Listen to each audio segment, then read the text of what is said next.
Hello, friends. Did you know that nearly 80% of those who watch my videos aren't subscribed? If you enjoy the content, I'd truly appreciate it if you hit that subscribe button. It helps a lot. Also, don't forget to leave a like and share your thoughts in the comments. Your interaction not only supports the channel's growth, but also helps these stories reach more people. Thank you all for being here. By the way, where are you watching from? Let me know in the comments.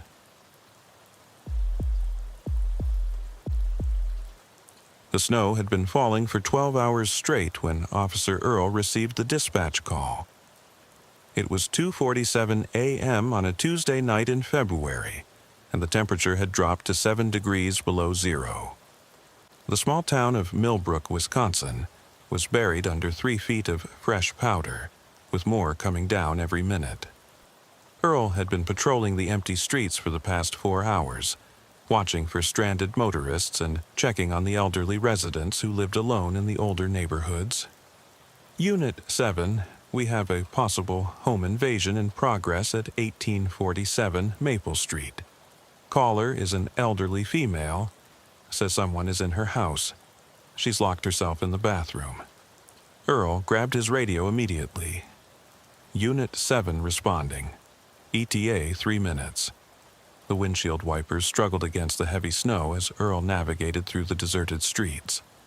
Maple Street was in the oldest part of town, where houses built in the 1940s sat on large lots surrounded by ancient oak trees. Most of the residents were retirees who had lived there for decades. Crime was almost non-existent in this neighborhood, which made the call all the more concerning. Unit 7, be advised, caller identifies herself as Mildred Harrison, age 78, lives alone, says she heard glass breaking about 10 minutes ago, then footsteps in her house. She's in the upstairs bathroom with the door locked. Earl's 23 years on the force had taught him that home invasions targeting the elderly were particularly dangerous. Criminals who preyed on older victims were often more violent, knowing their victims couldn't fight back effectively. The snowstorm would delay any backup by at least 15 minutes, maybe more. He would be going in alone. As he turned onto Maple Street, Earl killed his headlights and approached the house slowly. 1847 was a 2-story colonial with white siding and black shutters, barely visible through the falling snow. The porch light was on, casting a yellow glow over the front steps, but the rest of the house was dark. Earl parked 3 houses down and approached on foot, his boots crunching through the fresh snow. The first thing he noticed were footprints leading from the street to the side of the house. They were fresh, maybe 20 minutes old at most, already partially filled with new snow. Earl followed them carefully, his hand resting on his service weapon. The prints led around to the back of the house, where he found a basement window broken, glass scattered on the snow beneath it. Earl keyed his radio quietly. Dispatch, Unit 7. I've got forced entry through a basement window at the rear of the residence. Requesting immediate backup. Copy that, Unit 7. Backup is en route, but the roads are bad. Estimate 15 to 20 minutes. 20 minutes. Too long to wait with an elderly woman trapped in her bathroom and an intruder in the house. Earl made his decision. He would go in through the front door, which appeared intact. Better to enter from an unexpected direction than follow the intruder's path through the basement. Earl climbed the front porch steps carefully, avoiding the creaky boards he could identify even under the snow. The front door was locked. He had Mildred's phone number from dispatch and called it quietly. Mrs. Harrison? This is Officer Earl with the Millbrook Police. I'm outside your house. Are you safe? The voice that answered was thin and frightened, barely above a whisper. Oh, thank God. Yes, I'm in the bathroom. I can hear him downstairs. He's going through my things. Stay where you are, ma'am. Keep the door locked. I'm coming in. Earl tried the door handle again, then noticed a ceramic frog near the doormat, the universal hiding spot for spare keys in small towns. Sure enough, underneath was a key. He inserted it slowly, wincing at every small sound. The door opened into a dark foyer. Earl stepped inside, closing the door silently behind him. The house smelled of potpourri and old wood, the comforting scent of a grandmother's home. Earl could hear movement from somewhere below, drawers being opened, items being moved. The intruder was still in the basement. Earl moved through the foyer into the living room, his flashlight off to avoid announcing his presence. His eyes were adjusting to the darkness, and he could make out the shapes of furniture, a piano against one wall, family photos covering every surface. A staircase led up to the second floor where Mildred was hiding.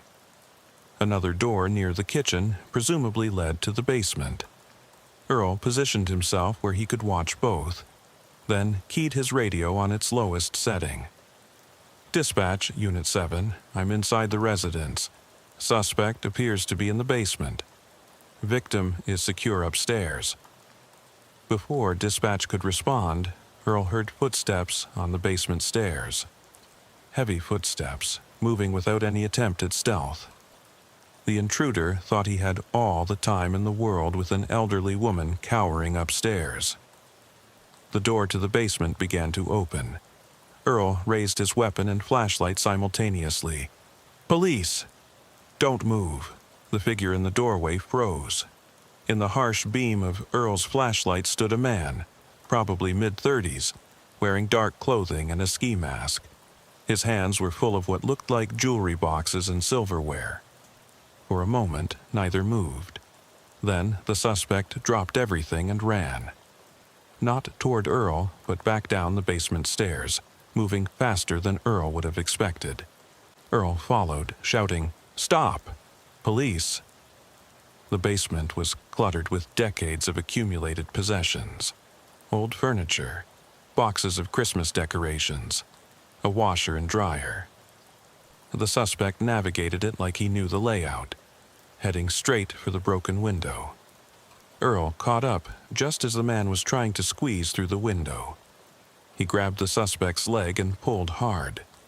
The man fell back into the basement, then spun and swung at Earl with something metal, a crowbar he must have used to break in.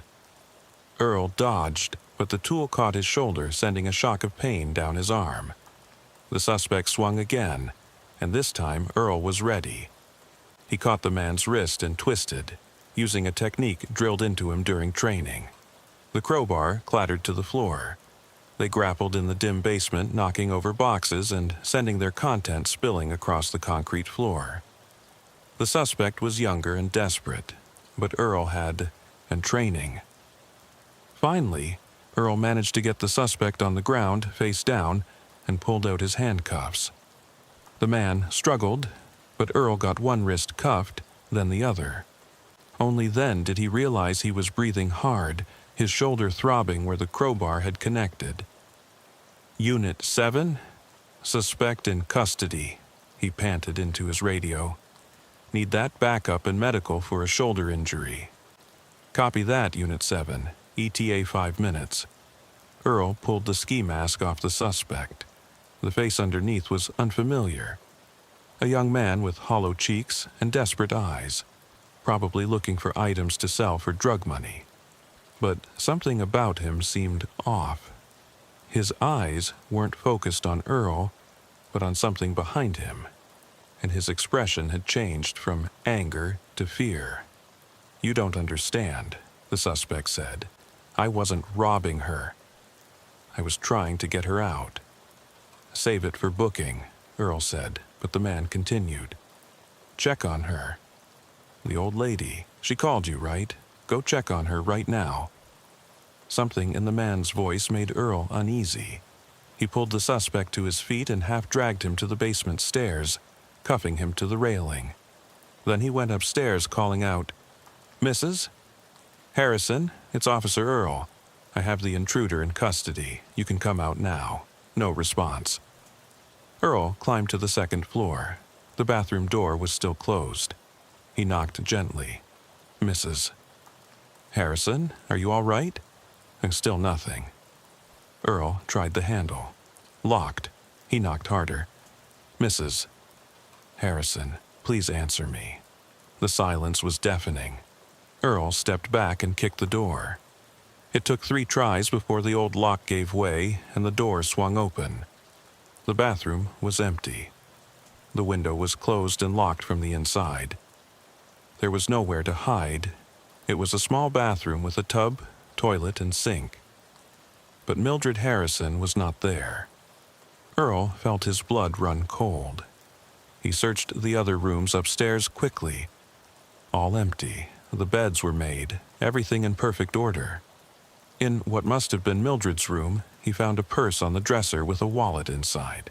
The driver's license photo showed an elderly woman with white hair and kind eyes. Mildred Harrison, age 78, the same address. Earl ran back downstairs to where the suspect was cuffed. "Where is she? What did you do with her?" The young man looked up at him with those hollow eyes. "I told you, I was trying to get her out.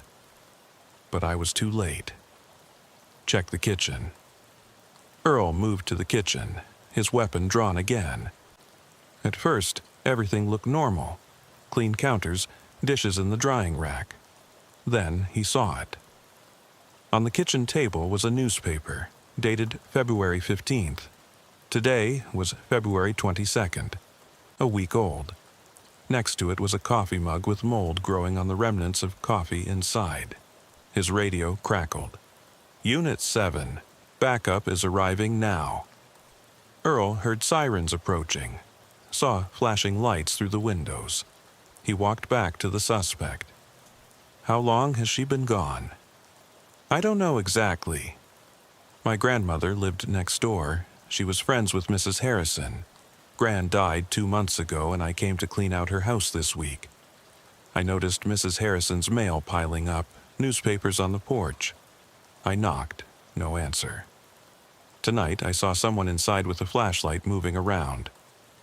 I thought maybe she had fallen or something, so I broke in to check." "You're saying you're not a burglar?" "Look at what I was carrying. Those aren't valuable jewelry boxes. They're full of medication. I was trying to figure out what she took, if she overdosed or something. I found her purse, her wallet, everything still here. But no Mildred." The backup officers entered, and Earl quickly briefed them. They searched the house thoroughly. No sign of Mildred Harrison anywhere.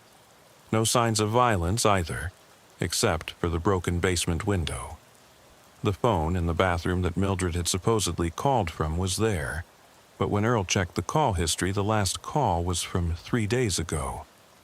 "This doesn't make sense," Officer Clarence, one of the backup officers, said. "Dispatch has a recording of her calling tonight. I heard it on the way over. They called dispatch to confirm.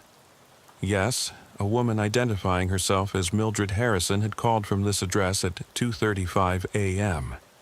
They had her on tape, describing an intruder, saying she was locked in the upstairs bathroom. The call had come from the landline registered to this address, but the phone company records would later show no call was made from that number at that time." The backup officers stood in Mildred Harrison's living room, snow melting off their boots onto the hardwood floor. Officer Clarence was on his radio with dispatch, trying to make sense of the impossible situation. The recorded 911 call was clear. A frightened elderly woman claiming someone had broken into her house. But all evidence suggested Mildred Harrison had been missing for days before that call was made. "Check it again," Clarence was saying into his radio. "The caller ID, the phone records, everything." Earl turned to the suspect, who was now sitting on the couch with his hands still cuffed. "What's your name?" "Chester Williams. My grandmother was Dorothy Williams. She lived at 1845, right next door." Chester's eyes darted between the officers. "Look, I know how this looks, but I'm telling you the truth." I've been staying at my grandmother's house all week, cleaning it out for the estate sale. I knew something was wrong here. Earl studied Chester's face. The young man didn't have the look of a typical burglar. No track marks, no gang tattoos. His clothes were clean if a bit worn. Tell me exactly what you saw. Chester took a deep breath. I got to my grandmother's house on Sunday. First thing I noticed was Mrs. Harrison's mail overflowing from her box. That wasn't like her. Gran always said Mildred was particular about everything, kept her yard perfect, collected her mail every day at exactly 3 p.m. I knocked on her door Sunday evening, Monday morning, Monday evening. No answer. Why didn't you call the police then? Clarence interjected. I thought maybe she was visiting family or in the hospital. But then tonight, around 2 a.m., I couldn't sleep. Gran's house feels weird without her, you know. I was looking out the window, and I saw a light moving around in here. Not a normal light, like someone with a flashlight. It moved from room to room, real slow and deliberate. Earl exchanged glances with Clarence. What did you do? I watched for maybe 10 minutes. The light went upstairs, came back down, went to the basement. I thought maybe Mildred had come back and was looking for something, but something felt wrong about how the light was moving. Too careful, like someone who didn't want to be seen. Chester shifted on the couch, his cuffs clinking. I came over and rang the doorbell. No answer. I could still see the light inside, but it had stopped moving, like whoever it was had heard me. I went around back, and that's when I saw the basement window was already broken. Not by me, it was broken from the inside out. Earl walked to the basement to check. Chester was right. The glass shards were mostly on the outside, in the snow. Someone had broken it from within the house. So, you went in through the window? Earl asked when he returned. Yeah, I know I shouldn't have, but I was worried about Mrs. Harrison. The basement was a mess. Boxes everywhere. Stuff spilled on the floor. I found some of her medication bottles scattered around. That's what I was collecting when you arrived. I was trying to see if she had taken something, if maybe she had dementia or something and wandered off. The radio crackled again. Dispatch had more information. The 911 call had indeed come from the house's landline number, but the phone company showed no record of the call in their system. It was as if the call had materialized out of thin air. This is impossible, Clarence muttered. Calls don't just appear in our system without going through the phone company. Earl walked to the kitchen and picked up the wall-mounted phone. He hit redial. The last number called was to a doctor's office, dated 3 days ago, according to the caller ID. He scrolled through the recent calls. Nothing from tonight. Chester, you said you saw a light moving around. Did you see who was holding it? Chester shook his head. Just the light. But he paused, seeming to debate whether to continue. But what? This is going to sound crazy, but the light didn't move like a person carrying a flashlight. It was too smooth, too steady, like it was floating. Clarence scoffed, but Earl held up a hand. In his experience, witnesses often held back details they thought sounded unbelievable, and those details were sometimes the most important. Let's search the house properly, Earl said. Every room, every closet. Chester, you're coming with us. You knew Mrs. Harrison through your grandmother. You might notice if something's out of place. They started in the basement. It was indeed chaotic, but Chester pointed out that some of the mess seemed old. Dust on overturned boxes, cobwebs already formed over spilled contents. But other disturbances were fresh. A clear path had been made through the clutter, leading from the stairs to the broken window. In a corner, Earl found something odd. A pile of women's clothing, neatly folded. A floral dress, cardigan, stockings, and sensible shoes. The kind of outfit an elderly woman might wear to church. "Are these Mrs. Harrison's?" he asked Chester. Chester looked closer. "That's what she was wearing the last time I saw her. Gran's funeral, 2 months ago. She gave me a hug, told me Dorothy was the best friend she ever had. The clothes were clean, no signs of violence, just neatly folded and placed in the corner like someone had carefully removed them." They moved upstairs. Mildred's bedroom was pristine, the bed made with military precision. Her medications were lined up on the nightstand: heart medication, blood pressure pills, vitamins. Earl checked the dates. The prescriptions had been filled 2 weeks ago, but the pill count suggested she hadn't taken any in at least a week. In the closet, all her clothes were arranged by color. Shoes lined up perfectly. But there was a gap in the clothing rod, like several outfits were missing. "Chester, look at this closet. Notice anything?" Chester studied it. "Her church clothes are gone. She had 3 or 4 nice dresses she rotated for church and special occasions. Gran used to tease her about being so formal. They're all missing, but they had found one church outfit in the basement. Why would the others be gone?" The bathroom, where Mildred had supposedly locked herself, was small and ordinary. Earl checked the window. Painted shut, probably hadn't been opened in years. The medicine cabinet contained typical elderly person supplies: denture cream, aspirin, bandages. But something caught his eye. On the sink was a glass with dentures still in it. "Would she leave without her dentures?" Earl asked. Chester shook his head. "No way. Gran said Mildred was vain about her appearance, even at her age. She wouldn't go anywhere without her teeth." They checked the other rooms. A guest bedroom that looked like it hadn't been used in years. A sewing room with a half-finished quilt on a frame. Then they found the third bedroom, and Earl stopped in the doorway. This room was different. The bed was unmade, sheets tangled. Clothes were strewn on the floor.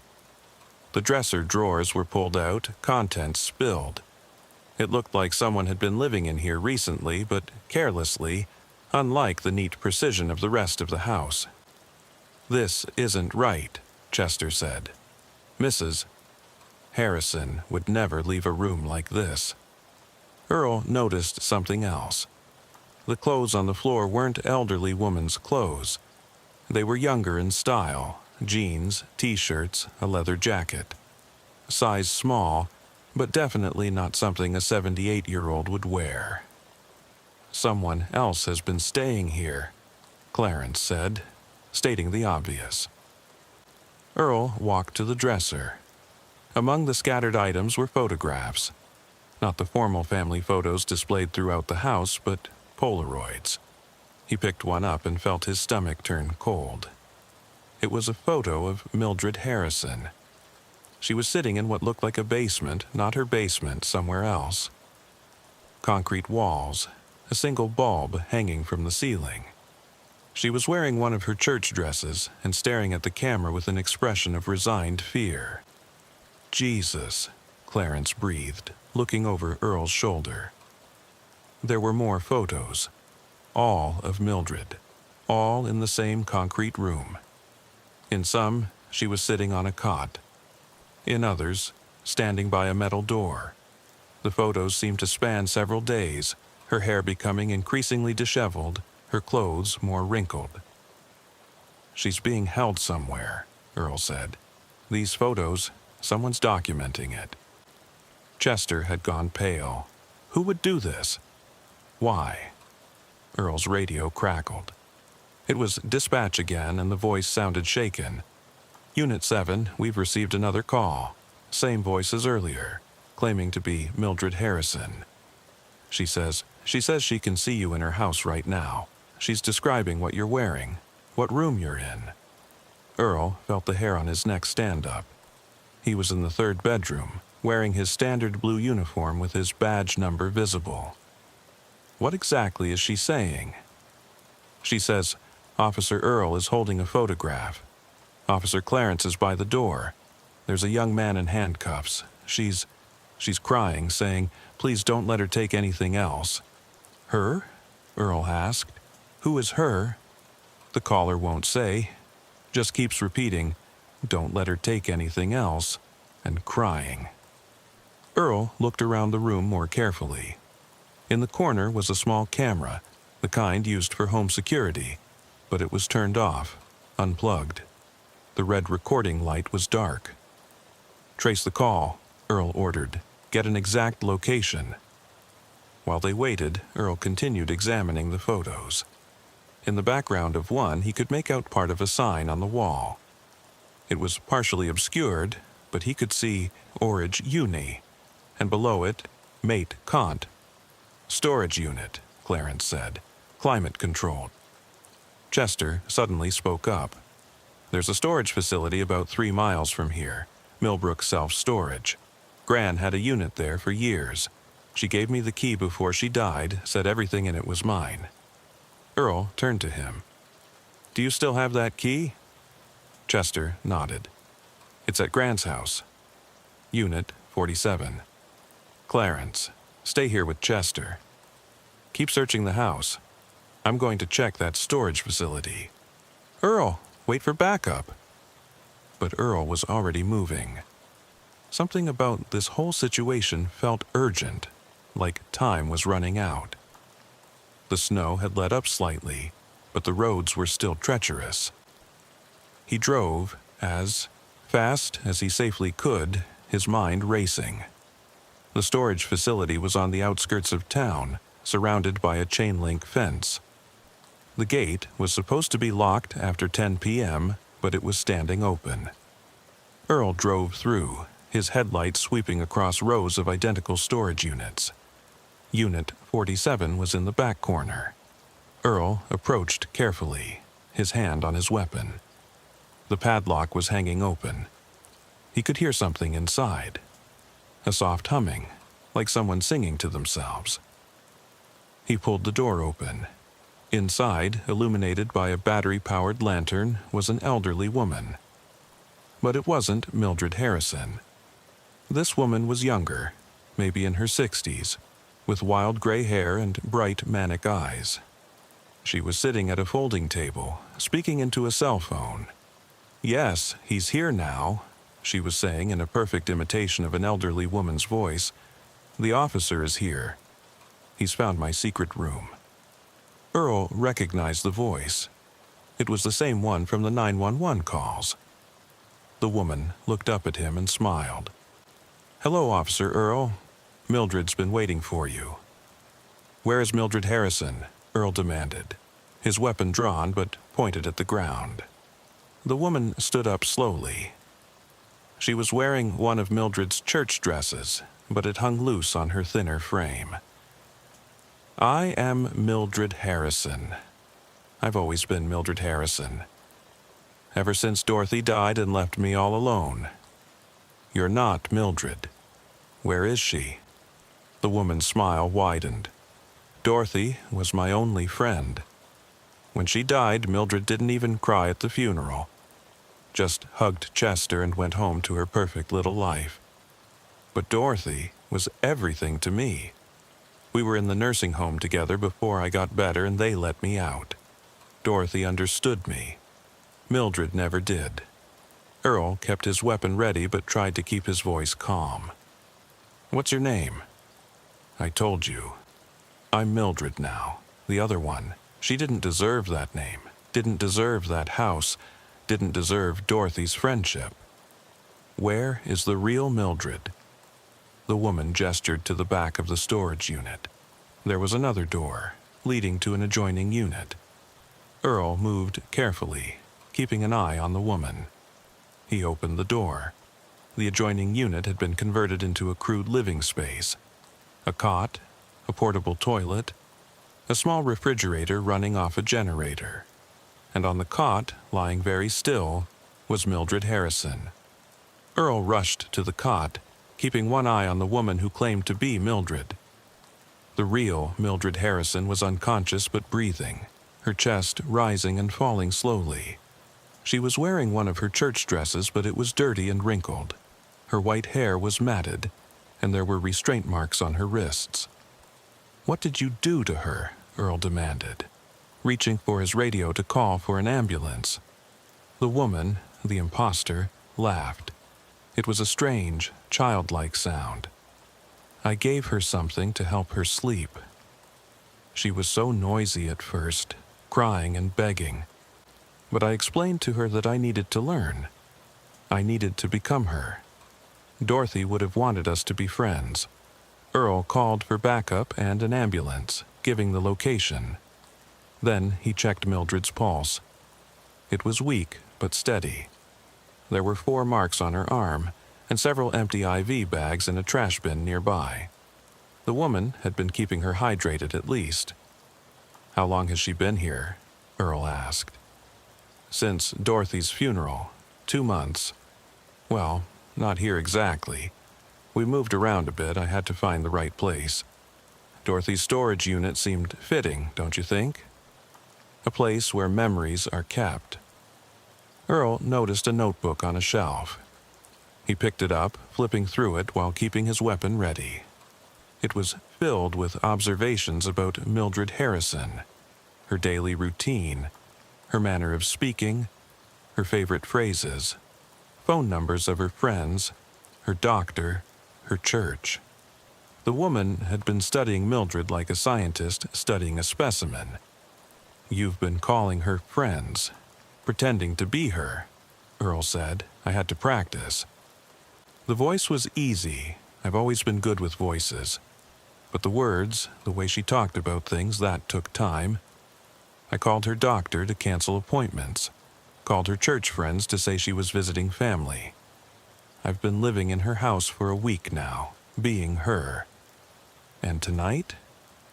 The 911 call? The woman's expression darkened. That stupid boy, Chester. He was supposed to be gone by now. Dorothy's house should have been sold, but he stayed, and he kept watching. I saw him looking at the house. I knew he'd eventually try to get in, so I called you first.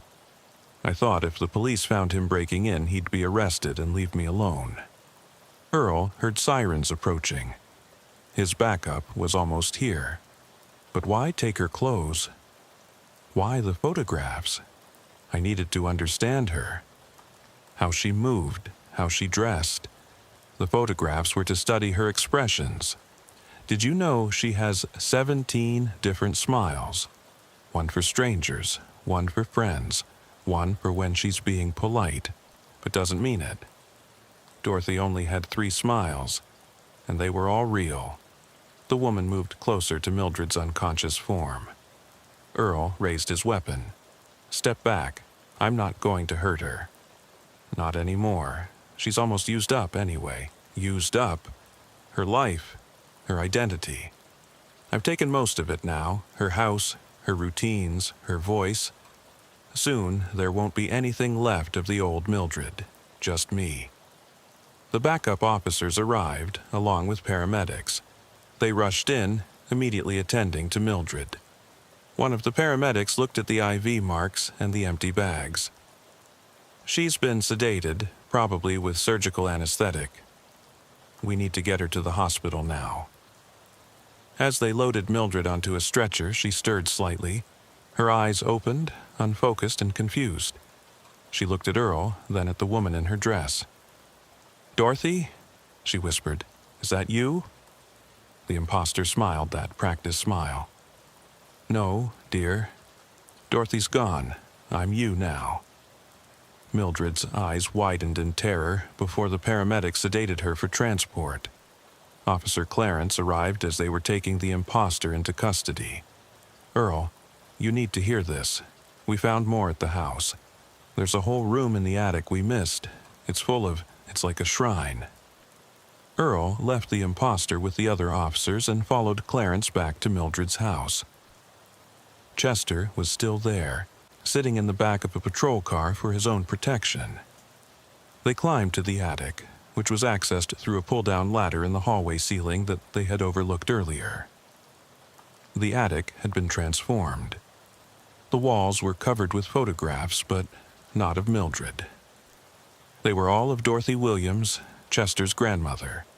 Hundreds of them, spanning what looked like years. Dorothy at the grocery store, Dorothy in her garden, Dorothy at church. Many were taken from a distance, through windows, without Dorothy's knowledge. In the center of the room was a mannequin dressed in Dorothy's clothes. Chester identified them immediately as items that had gone missing from his grandmother's house over the years. The mannequin was positioned in a chair, facing a table set for two, with real china and silverware. "This is sick," Clarence muttered. There were journals, dozens of them, filled with the imposter's writings about Dorothy. Love letters never sent, imaginary conversations, detailed plans for a life together that existed only in the writer's mind. One entry, dated the day of Dorothy's funeral, stood out, "She left me. Dorothy left me alone." But Mildred got to say goodbye. Mildred got the final hug. Mildred has the house next door. If I can't have Dorothy, I'll have Dorothy's life. I'll be the friend she chose. I'll be Mildred. And then Dorothy and I will be together again, in memory, if nothing else. Chester, who had been brought up to identify items, was visibly shaken. Gran never mentioned this woman. Who is she? Earl found a file folder with official documents. Medical discharge papers from Millbrook Psychiatric Hospital dated 3 years ago. The patient's name was Gladys Foster. Diagnosis: erotomania and dissociative identity disorder. There were treatment notes describing her fixation on another patient, Dorothy Williams, who had been briefly hospitalized for depression after her husband's death. They met in the psychiatric hospital, Earl said. Dorothy was there for maybe a week, but Gladys was a long-term patient. She developed an obsession. The documents showed that Gladys had been released after showing improvement, but there were warnings about her tendency to fixate on individuals and create elaborate fantasies about relationships that didn't exist. Earl's phone rang. It was the hospital. "Officer Earl, this is Dr. Martinez at Millbrook General. Your victim, Mildred Harrison, she's conscious and wants to speak with you. She says it's urgent." Earl drove to the hospital, his mind racing. The snow had stopped, and dawn was breaking over Millbrook, painting the white landscape in shades of pink and gold. The storm was over, but Earl felt like he was just beginning to understand what had happened. Mildred was in a hospital bed, looking fragile but alert. Her voice was hoarse when she spoke. "Officer Earl, thank you for finding me. Mrs. Harrison, I'm so sorry for what you've been through. Gladys Foster's in custody. You're safe now." Mildred shook her head slightly. "That's what I need to tell you. Gladys, she wasn't alone." Earl felt his stomach drop. "What do you mean?" "The first few weeks, it was just her. But then someone else came. Another woman, younger. She called Gladys mother and helped move me to different locations. She's the one who's been living in my house." "Can you describe her?" "Young, maybe 25. Dark hair. She had a tattoo on her wrist, a butterfly. Gladys called her Estelle." Earl immediately called Clarence, who was still at the house. "Check for any signs of a second person, young woman named Estelle." While he waited, Mildred continued. "She was worse than Gladys in some ways. Gladys was sick, delusional, but Estelle knew exactly what she was doing.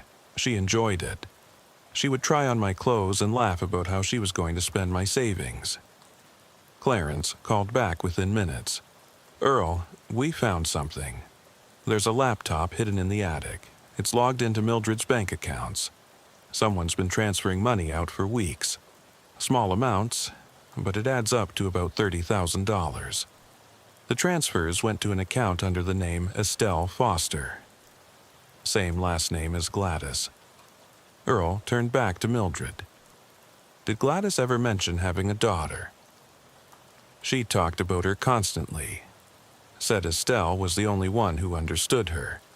That they were going to use my money to buy a house together, somewhere far away where they could start over. Earl coordinated with the other officers. They ran the name Estelle Foster through the system and found her within minutes. She had a record: fraud, identity theft, elder abuse. She'd been released from prison 6 months ago and listed her mother, Gladys Foster, as her emergency contact. An APB was put out for Estelle Foster.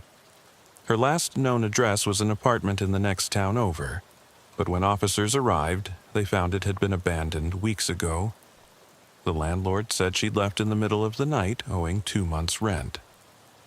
Back at the hospital, Mildred was growing tired. The doctors wanted her to rest, but she insisted on telling Earl everything. They had it all planned. Gladys would become me, and Estelle would pretend to be my niece from out of state. They'd already contacted a real estate agent about selling my house. They had forged documents, power of attorney, everything. If Chester hadn't noticed, something was wrong. She trailed off, exhaustion taking over. Earl let her rest and returned to the station where Gladys was being held. She was in an interview room, still wearing Mildred's dress, humming to herself. "Where's Estelle?" Earl asked directly. Gladys looked up with those bright, manic eyes. "Estelle who?" "Your daughter. We know she was helping you." "I don't have a daughter. I've never had children. Dorothy and I were going to adopt once we got married."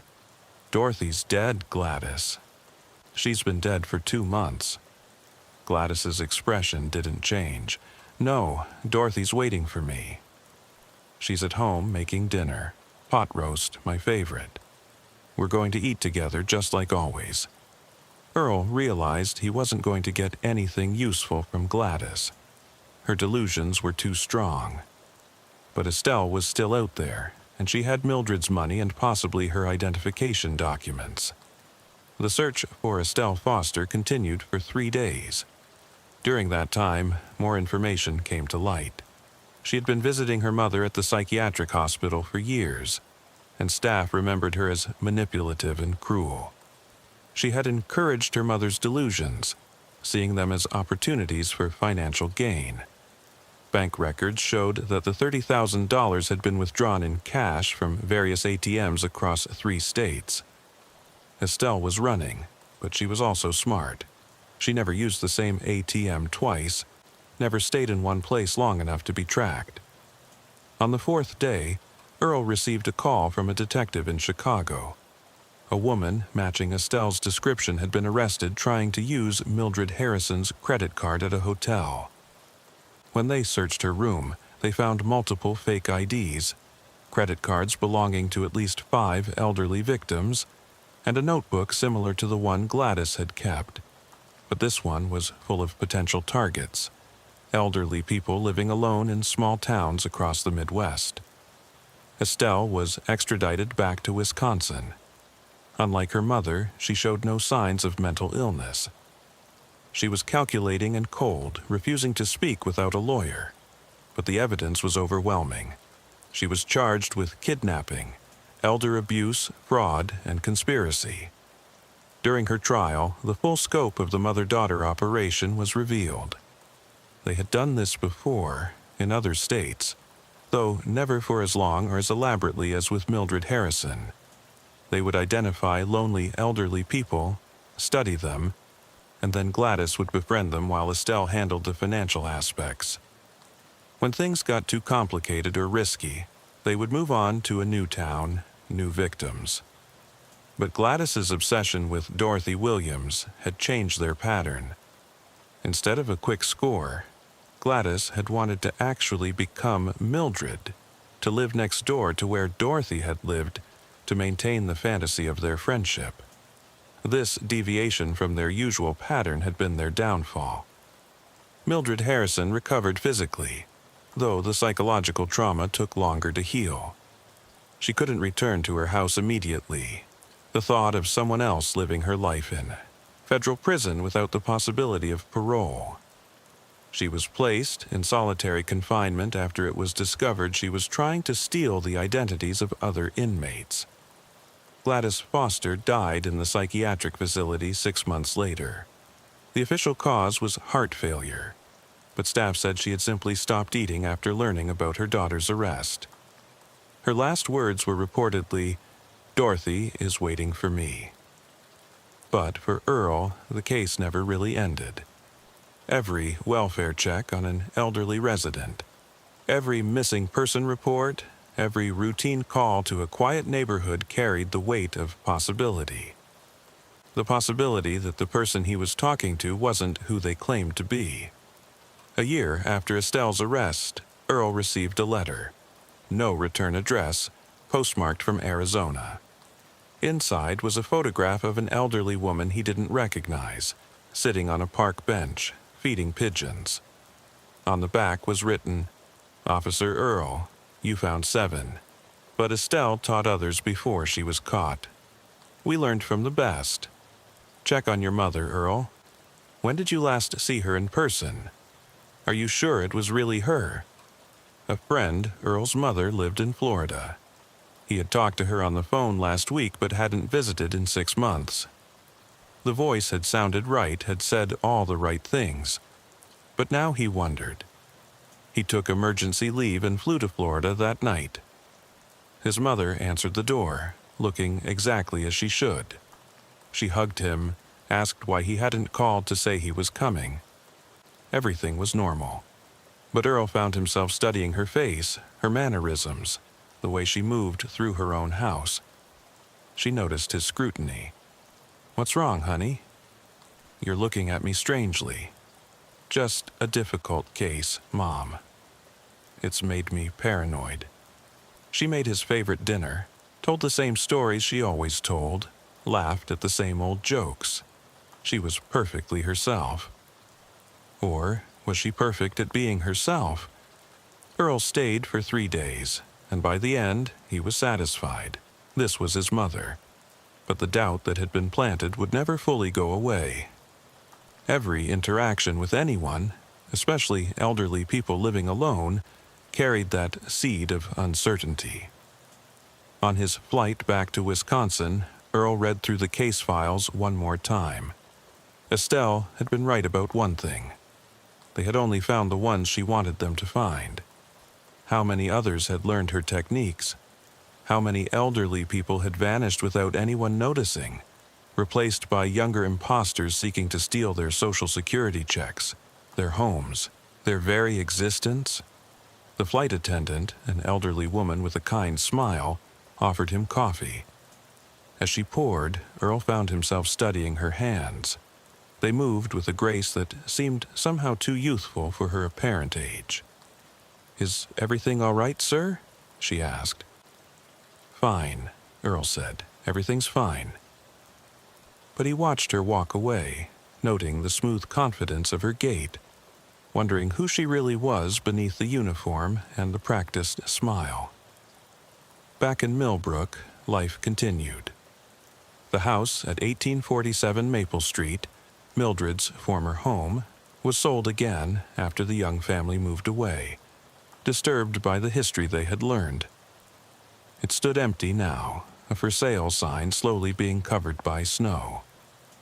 Chester Williams had moved away from Wisconsin entirely, unable to shake the feeling that his grandmother's death had somehow triggered all of this. He still called Earl occasionally, always asking the same question. "Do you think there are more of them out there?" Earl always gave the same answer. "I don't know." But he did know, or at least he suspected. The techniques Gladys and Estelle had developed were too sophisticated, too effective, to die with their imprisonment. Somewhere, in some quiet town, an elderly person was living alone, maintaining their routine, paying their bills, talking to their neighbors, and somewhere else, someone was watching them, taking notes, learning their habits, preparing to become them. Earl continued his patrols through Millbrook's quiet streets.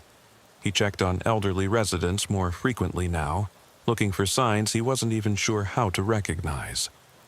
A gesture that seemed too young, a phrase that sounded rehearsed, a smile that didn't quite reach the eyes. The snow continued to fall on Millbrook, covering the town in its pristine white blanket, hiding the footprints of whoever might be walking through the night, approaching houses where elderly residents slept alone, unaware that someone was about to steal the one thing they thought could never be taken, their very selves. On his last patrol before retirement, 5 years after that first snowy night at Mildred Harrison's house, Earl drove past 1847 Maple Street one final time. There were lights on inside. The for sale sign was gone. Someone had moved in. He slowed the patrol car, watching. Through the window, he could see an elderly woman moving about the kitchen. She looked familiar, watching and waved, a friendly gesture from a new neighbor. Earl waved back and drove on, but something nagged at him. Something about the way she had moved, too fluid, too purposeful. He checked the property records the next day. The house had been purchased by a woman named Mildred Harrison, but Mildred Harrison was still living in the senior facility across town. Earl had seen her just yesterday. He drove to the senior facility immediately. Mildred was in the common room, playing cards with friends. She looked up as he entered, smiled warmly. "Officer Earl." "How nice to see you, though I guess it's just Mr. Earl, now that you're retired." "Mildred, did you buy your old house back?" She looked confused. "My old house?" "No, dear. Why would I do that? I'm happy here." Earl's blood ran cold. "Someone bought it using your name." Mildred's face paled. "That's not possible." "Who would?" But they both knew who would, or rather they knew what kind of person would. Earl called his replacement at the police department, Officer James Mitchell, young and eager but inexperienced with this particular type of case. Mitchell promised to investigate, but Earl could hear the skepticism in his voice. After all, identity theft was usually about credit cards and bank accounts, not about becoming someone entirely. That night, Earl sat in his living room, officially retired but unable to let go. He thought about calling the FBI, but what would he say? That someone had bought a house using a living person's name. It happened all the time with identity theft, but he knew this was different. This was the continuation of something that had never really ended. His phone rang. The caller ID showed Mildred Harrison's number from the senior facility. He answered. "Earl." It was Mildred's voice, but something was off. It was too steady, too calm. "I wanted to thank you for everything you did for me. I'm going home now." "Mildred, where are you?" "I'm at my house, 1847 Maple Street, where I belong, where I've always belonged." "Mildred, stay at the senior facility. I'm calling the police." "Oh, Earl," still so concerned. "But you're retired now. Time to let go. We all have to learn to let go eventually, even of ourselves." The line went dead. Earl grabbed his keys and drove to the senior facility. Mildred was in her room, sleeping peacefully. She hadn't made any phone calls. He then drove to 1847 Maple Street. The elderly woman he had seen earlier was standing in the window, holding a phone. When she saw him, she smiled and waved again. She looked exactly like Mildred Harrison. Not similar, exact. But Mildred was across town, asleep in her bed. Earl sat in his car, staring at the woman in the window. She placed her hand on the glass, a gesture that seemed almost sympathetic. Then she turned away and disappeared into the house. He could call the police, report this, start another investigation, but he was tired. 5 years of questioning every elderly person he met, of doubting every identity, of seeing potential imposters everywhere. Maybe it was time to let go, or maybe that's what they wanted. For people like him to retire, to stop watching, to stop questioning. Earl drove home to his empty house. His wife had passed 3 years ago. His children lived in other states. He was just another elderly person living alone now, maintaining his routines, vulnerable in his isolation. That night, he installed new locks on all his doors and windows. He set up a camera system. He created a code word with his children that only the real Earl would know. Because he understood now that Estelle had been right about one fundamental thing. In a world where anyone could become anyone else, the only protection was vigilance. And even that might not be enough. The next morning, his doorbell rang. Through the peephole, he saw an elderly woman, probably in her 70s, holding a casserole dish. "Hello, I'm your new neighbor from down the street. Thought I'd introduce myself." Her voice was warm, grandmotherly. Her smile seemed genuine. She could have been anyone's elderly neighbor, bringing food to welcome someone to the neighborhood. Or she could be something else entirely. "That's very kind," Earl said through the door, not opening it. "But I'm not feeling well today." "Oh, that's perfectly fine, dear. I'll just leave this on your porch. It's my famous tuna casserole. You heat it up when you're feeling better." Earl watched through the peephole as she set the dish down and walked away. She moved like an elderly woman should move. Careful steps, one hand on the railing. Perfect, too perfect. He left the casserole on the porch. 3 days later, it was gone. He never saw who took it. The woman in Mildred's old house continued living there. The police investigated briefly but found nothing illegal.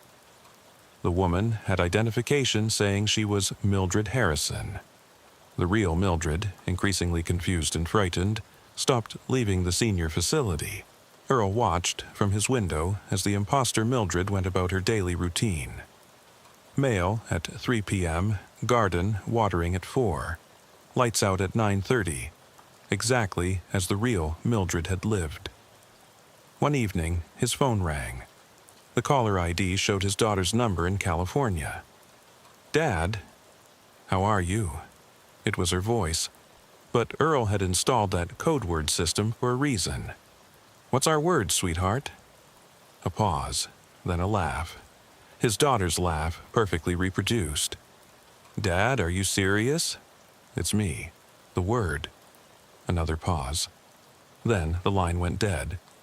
His real daughter called an hour later, confused. "Dad, did you just try to call me?" "I missed it." "No," Earl said, "I didn't call." That night, Earl sat in his dark living room, watching the street. The woman who claimed to be Mildred was standing in her window again, looking directly at his house. She raised her hand slowly, pointed at him, then at herself, then made a gesture he couldn't interpret. The next morning, there was a note under his door. "Stop watching or become watched." "You're retired now, Earl. Some things are better left alone. M.H. Mildred Harrison." But which one? Earl crumpled the note. He was done being passive. He called Officer Mitchell, demanded a meeting. Mitchell came by that afternoon, young and patient, but clearly skeptical. "Mr. Earl, I understand your concerns, but the woman has proper identification. She owns the house legally. There's no evidence of any crime. She's impersonating Mildred Harrison. The Mildred Harrison who is alive and well at the senior facility. How can she be impersonating someone who still exists?" It was a good question, one Earl couldn't answer without sounding insane. After Mitchell left, Earl made a decision. If the police wouldn't help, he would investigate himself. He began watching the imposter Mildred's routine, taking notes just as Gladys and Estelle had once done with their victims. But one night he realized something that chilled him to his core. His notes were wrong. The woman's routine had changed, but his notes showed it hadn't. Someone had been in his house, altering his observations. He checked his security cameras. They showed nothing. The footage from the relevant hours was simply missing. Earl barricaded himself in his bedroom that night, a baseball bat beside his bed. He didn't sleep. Around 3 a.m., he heard his front door open, his own keys jingling, footsteps in his living room, slow, shuffling, an elderly person's gait. Earl. It was his wife's voice, his dead wife's voice. "Earl, why did you lock the bedroom door?" Earl gripped the bat, said nothing. "Earl, I'm home. I've been at the hospital, remember? My surgery. Please open the door." The voice was perfect. Every inflection, every tone his wife had used. But his wife had been dead for 3 years. "You're scaring me, Earl. Please." The doorknob turned. Locked. It turned again, more insistent. Then silence. In the morning, Earl found his front door standing open. His keys were on the kitchen table where he hadn't left them. And on his refrigerator was a photo he'd never seen before, his wife and the imposter Mildred, arms around each other, smiling at the camera. The photo was dated yesterday. Earl packed a bag and left Millbrook that day. He couldn't fight this alone, and no one would believe him if he tried to explain. He moved in with his daughter in California, selling his house remotely, never returning to pack his things. But even in California, the doubt followed him. Every elderly person he met could be an imposter. Every voice on the phone could be mimicked. Every identity could be stolen and worn like a mask. His daughter thought he was developing paranoia, maybe dementia. She suggested he see someone, talk about his experiences. But how could he explain that the paranoia was justified? That there really were people out there stealing identities so completely that even family members couldn't tell the difference? 6 months after leaving Millbrook, Earl received a package. No return address. Inside was a photo album. Every picture was of him. Earl at the grocery store in California. Earl at his daughter's house. Earl walking in the park. But in each photo there was something wrong. The Earl in the pictures was smiling when he knew he hadn't been. Wearing clothes he didn't own. Standing in places he'd never been. The last photo showed 2 Earls side by side. One was him. The other was someone who looked exactly like him, wearing his face, his clothes, his wedding ring. On the back of the photo was written, "Which one is real?" Earl burned the album. But the question remained. His daughter found him the next morning, still sitting by the cold fireplace, staring at the ashes. "Dad? Are you okay?" He looked up at her, studied her face, her concerned expression, the way she held herself. "What's our code word?" he asked. She sighed. "Dad, not this again. Please. Butterfly. Our word is butterfly. You made me choose it. After you left Wisconsin. It was correct, but codes could be learned. Information could be extracted. Earl never stopped doubting. Every person became suspect. Every interaction potentially false. The work that Gladys and Estelle had begun had succeeded in a way they probably never intended. They had destroyed his ability to trust in the basic reality of human identity. Late at night, Earl would sometimes wonder if he was still himself. If somewhere out there, another Earl was living his life better than he ever had. Being a better father, a better grandfather. The real Earl, while he was just an imposter who had forgotten he was pretending. The thought would wake him in a cold sweat, and he would stare at his reflection in the bathroom mirror, searching for signs that he was someone else wearing Earl's face. "Who are you?" he would whisper to his reflection. The reflection never answered. But sometimes, just sometimes, he could swear it smiled a moment after he had stopped. The dogwood trees were in full bloom along Sycamore Street when Officer Virgil received the wellness check request. It was a Tuesday afternoon in early April. and the small town of Riverside, Kentucky, was experiencing one of those perfect spring days that made winter seem like a distant nightmare. The temperature was a comfortable 72 degrees, and the air was filled with the sound of lawn mowers and children playing after school. Unit 4, we have a wellness check request at 892 Sycamore Street. Neighbor is concerned about an elderly resident who hasn't been seen in several days. Officer Virgil had been with the Riverside Police Department for 19 years, and wellness checks were a routine part of his patrol duties. In a town where nearly a third of the population was over 65, checking on elderly residents was as common as traffic stops. Unit 4 responding, Virgil said into his radio. What's the resident's name? Estelle Blackwood, age 81, lives alone. Neighbor reporting is Gladys Newcomb from 894 Sycamore. Virgil knew the neighborhood well. It was one of the older sections of Riverside, built in the 1950s when the local tobacco industry was booming. The houses were modest but well-maintained, with the large yards and mature trees that provided shade from the Kentucky sun. As he turned onto Sycamore Street, Virgil could see Gladys Newcomb standing in her front yard, obviously waiting for him. Gladys was a woman in her early 70s, wearing a floral house dress and gardening gloves. She started walking toward his patrol car before he had even parked. "Officer, thank goodness you're here," Gladys said, her voice tight with worry. "I'm really concerned about Estelle. This isn't like her at all." Virgil got out of his car, notepad in hand. "When did you last see Mrs. Blackwood?" "Thursday morning." 5 days ago. She was in her garden, working on her roses like she does every morning. But I haven't seen her since, and she hasn't picked up her newspapers. Gladys pointed to the house next door, where Virgil could indeed see several newspapers accumulated on the front porch. "Have you tried calling her or knocking on her door?" "Of course I have," Gladys said, a note of irritation creeping into her voice. "I've been knocking every day since Saturday. I've called her phone dozens of times. Nothing. An officer, Estelle, and I have been neighbors for 23 years. She always tells me when she's going somewhere, even if it's just to the grocery store."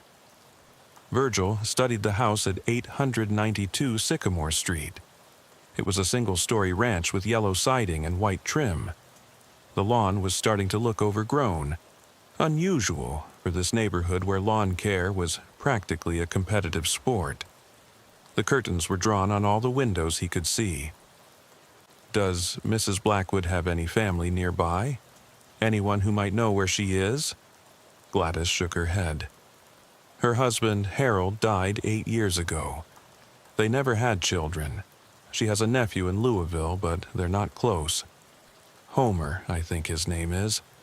She mentioned him once or twice, but I don't think she's seen him in years." Virgil walked toward Estelle's house, Gladys following close behind. The front door was solid wood, painted dark green. Virgil knocked firmly. "Mrs. Blackwood. This is Officer Virgil with the Riverside Police Department. We're just checking to make sure you're all right." Silence. He knocked again, harder this time. "Mrs. Blackwood, if you can hear me, please come to the door or call out." Still nothing. Virgil walked around the side of the house, peering through gaps in the curtains. The house appeared dark inside. In the backyard, he found Estelle's prized rose garden. The roses were beginning to wilt from lack of water, something Gladys confirmed was completely out of character. "She loves those roses more than anything," Gladys said. "Waters them every single day, rain or shine. She would never let them get like this." The back door was locked, as were all the windows Virgil could check. There was no sign of forced entry, no indication of any disturbance, but something felt wrong. The accumulated newspapers, the wilting roses, the drawn curtains. It all suggested that Estelle hadn't been home for days. "I'm going to have to enter the house," Virgil told Gladys, "for her safety." "Oh, thank God, I've been so worried." Virgil returned to his patrol car to call for backup, standard procedure for entering a residence during a wellness check. While he waited, he asked Gladys more questions about Estelle. "What's her health like? Any medical conditions?" "She's remarkably healthy for her age," Gladys said. "Still drives herself to the grocery store and church. She had a hip replacement 2 years ago, but she recovered completely. Takes medication for blood pressure, but that's about it." "Any signs of confusion or memory problems?" "None at all, sharp as a tack. She does the crossword puzzle every morning and reads at least 2 books a week. We play bridge together every Wednesday with some other ladies from church." "And she missed this week's game?" "Yes, didn't call or anything, just didn't show up.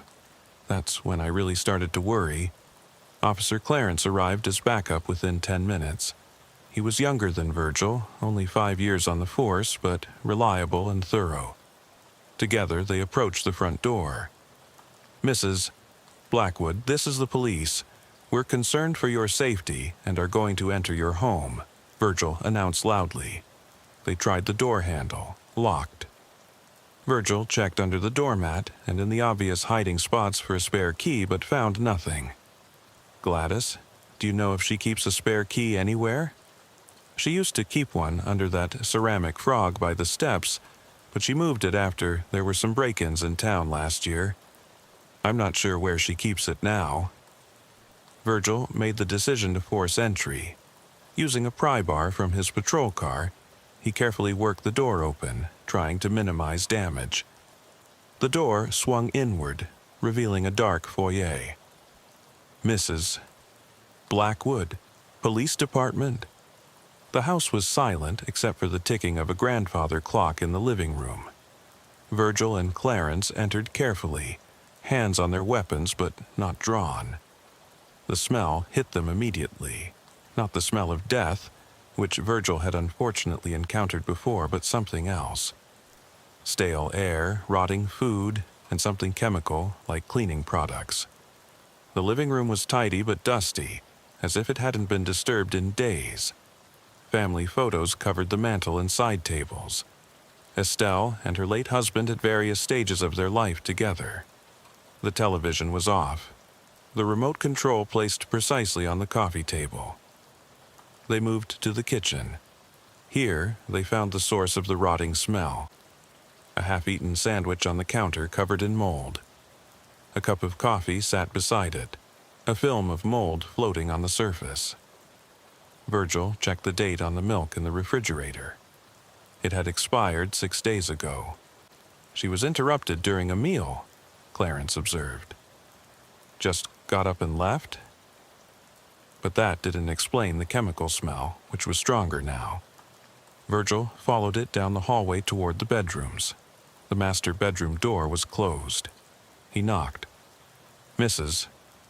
Blackwood?" No response. He opened the door. The bedroom was in chaos. Clothes were strewn across the floor. The bed was unmade, sheets tangled. But it was the master bathroom that made Virgil's blood run cold. The bathtub was full of water, but the water was a murky brown color. Floating in it were what looked like clumps of hair, gray hair, a lot of it.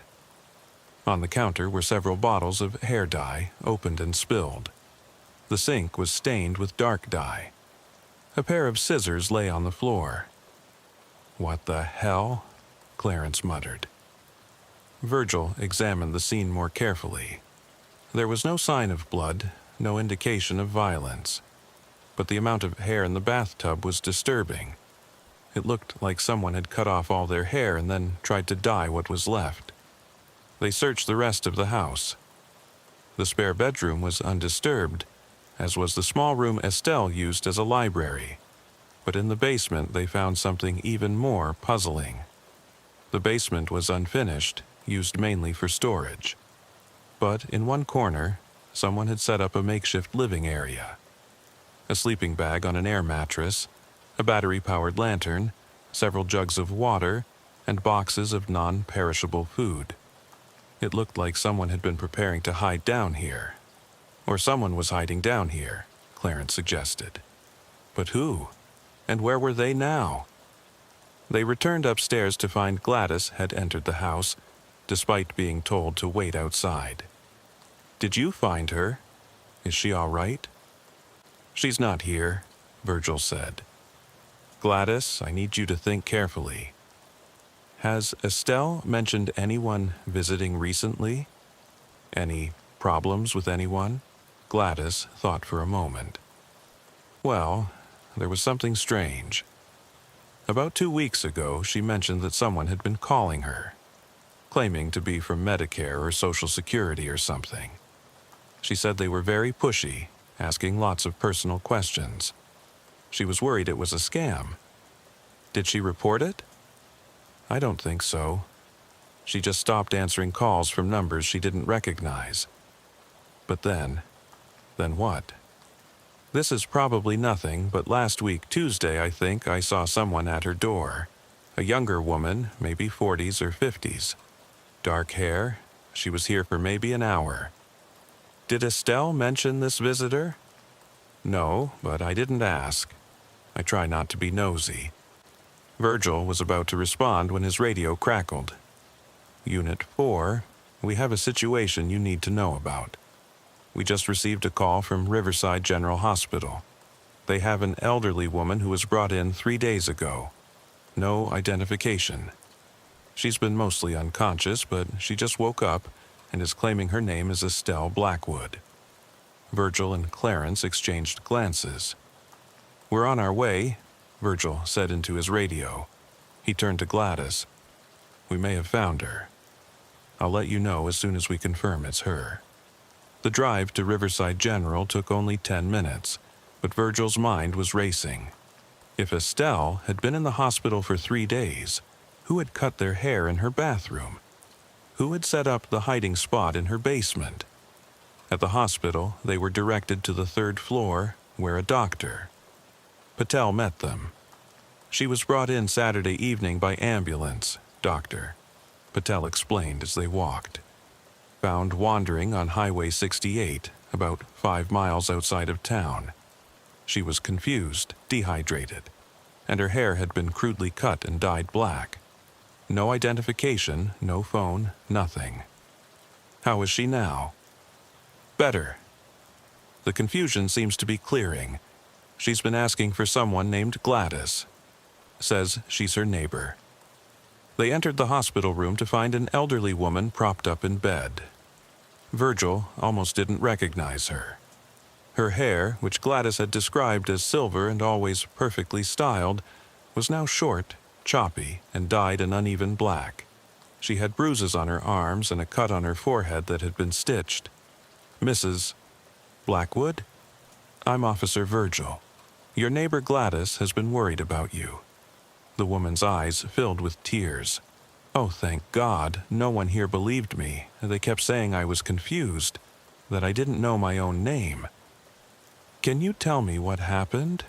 Estelle's hands trembled as she spoke. "It was that woman. The one who came to my house. She said she was from the Senior Services Department checking on elderly residents who lived alone. She seemed so nice, so official. She had a clipboard and a badge." "When was this?" "Tuesday, last Tuesday afternoon. She asked if she could come in, said she needed to assess my living situation for some kind of program. I let her in. We sat in the living room, and she asked me questions about my health, my finances, my family. Then she offered to make us some tea." Estelle paused, her face paling at the memory. "That's the last thing I remember clearly. After the tea, everything gets foggy. I remember being in a car. I remember someone cutting my hair while I was too weak to stop them. I remember being in my own basement, but it felt like a dream." "Do you remember anything about the woman? What she looked like?" "She was maybe 50, brown hair pulled back in a bun, glasses, very professional looking. She said her name was, What was it? Something with an H. Helen? No, Homer. She said her name was Miss. Homer Virgil felt a chill. Homer, are you sure? Yes, definitely. Miss Homer from Senior Services. Why? Virgil chose his words carefully. Mrs. Blackwood, you mentioned to Gladys that you have a nephew named Homer. Estelle looked confused. I do?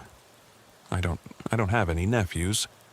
Harold had a nephew named Homer, but he died in a car accident 15 years ago. You're certain? Of course I'm certain.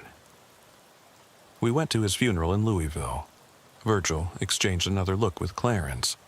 Someone had been impersonating a dead relative, or at least using his name. But why? Mrs. Blackwood, the woman who came to your house, did she take anything? I don't know. I can't remember much after the tea. But wait. Estelle's eyes widened. My lockbox, I kept it in my bedroom closet. It had all my important papers. Birth certificate, Harold's death certificate, the deed to the house, our social security cards. I remember her asking about it. I told her about it when she was asking about my documents for the Senior Services program. Virgil stepped out to make a call to the station, asking them to run a check on any recent reports of someone claiming to be from Senior Services. There were none. The county's actual Senior Services department confirmed they hadn't sent anyone to do home visits in weeks. When he returned to the room, Estelle was still talking to Clarence. There was someone else, she was saying, in the basement. I remember now, another woman, older. She kept calling me by the wrong name. She called me Gladys. She called you Gladys? Your neighbor's name? Yes, she kept saying, Gladys, you need to drink this. Gladys, we're going to take good care of you. I tried to tell her I was Estelle, but she wouldn't listen. Or maybe I couldn't speak. It's also confused. Virgil's radio crackled again. It was dispatch. Unit 4. We have another situation. A woman just walked into the station claiming to be Estelle Blackwood. She says someone has stolen her identity and is in the hospital pretending to be her. Virgil stared at the elderly woman in the hospital bed, then at his radio. 2 women claiming to be Estelle Blackwood. He keyed his radio. Can you describe the woman at the station? Elderly female, approximately 80 years old, silver hair, wearing a floral dress. She has identification, driver's license, social security card, Medicare card, all in the name of Estelle Blackwood. She's very agitated, saying someone kidnapped her several days ago. The woman in the hospital bed, the one with the badly dyed black hair, gripped Virgil's arm. That's her. That's the woman who was in my basement. The older one. She's pretending to be me. Virgil tried to process this. Ma'am, you just told me the woman in your basement was calling you Gladys. Yes, but maybe she was practicing. Maybe she was learning to be me? Estelle's voice rose in panic.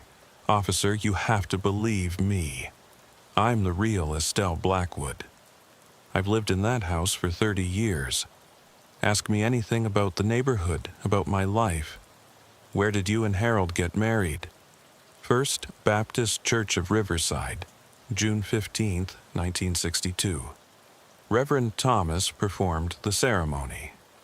We had our reception at the Riverside Country Club. Virgil made a note. These were details that could be verified, but they were also things that could be learned from public records or conversation. I need to go to the station, Virgil told Clarence. Stay with her. Don't let anyone else in this room until I get back. Virgil drove to the police station, his mind racing. In his 19 years on the force, he'd never encountered anything like this. 2 women, both claiming to be the same person. One with identification, one without. One with silver hair as the real Estelle should have. One with badly dyed black hair. At the station, he He found the second woman in an interview room with Detective Holmes. She looked exactly as Gladys had described Estelle, silver hair perfectly styled, wearing a floral dress that looked like something from her closet. She was clutching a handbag and appeared to have been crying. "Oh, thank goodness," she said when Virgil entered. "Officer, I've been held captive in my own home for days.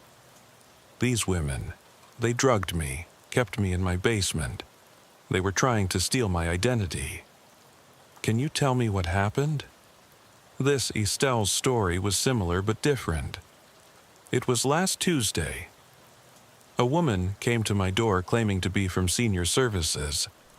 I let her in. She seemed so official. But as soon as I turned my back, someone else came in.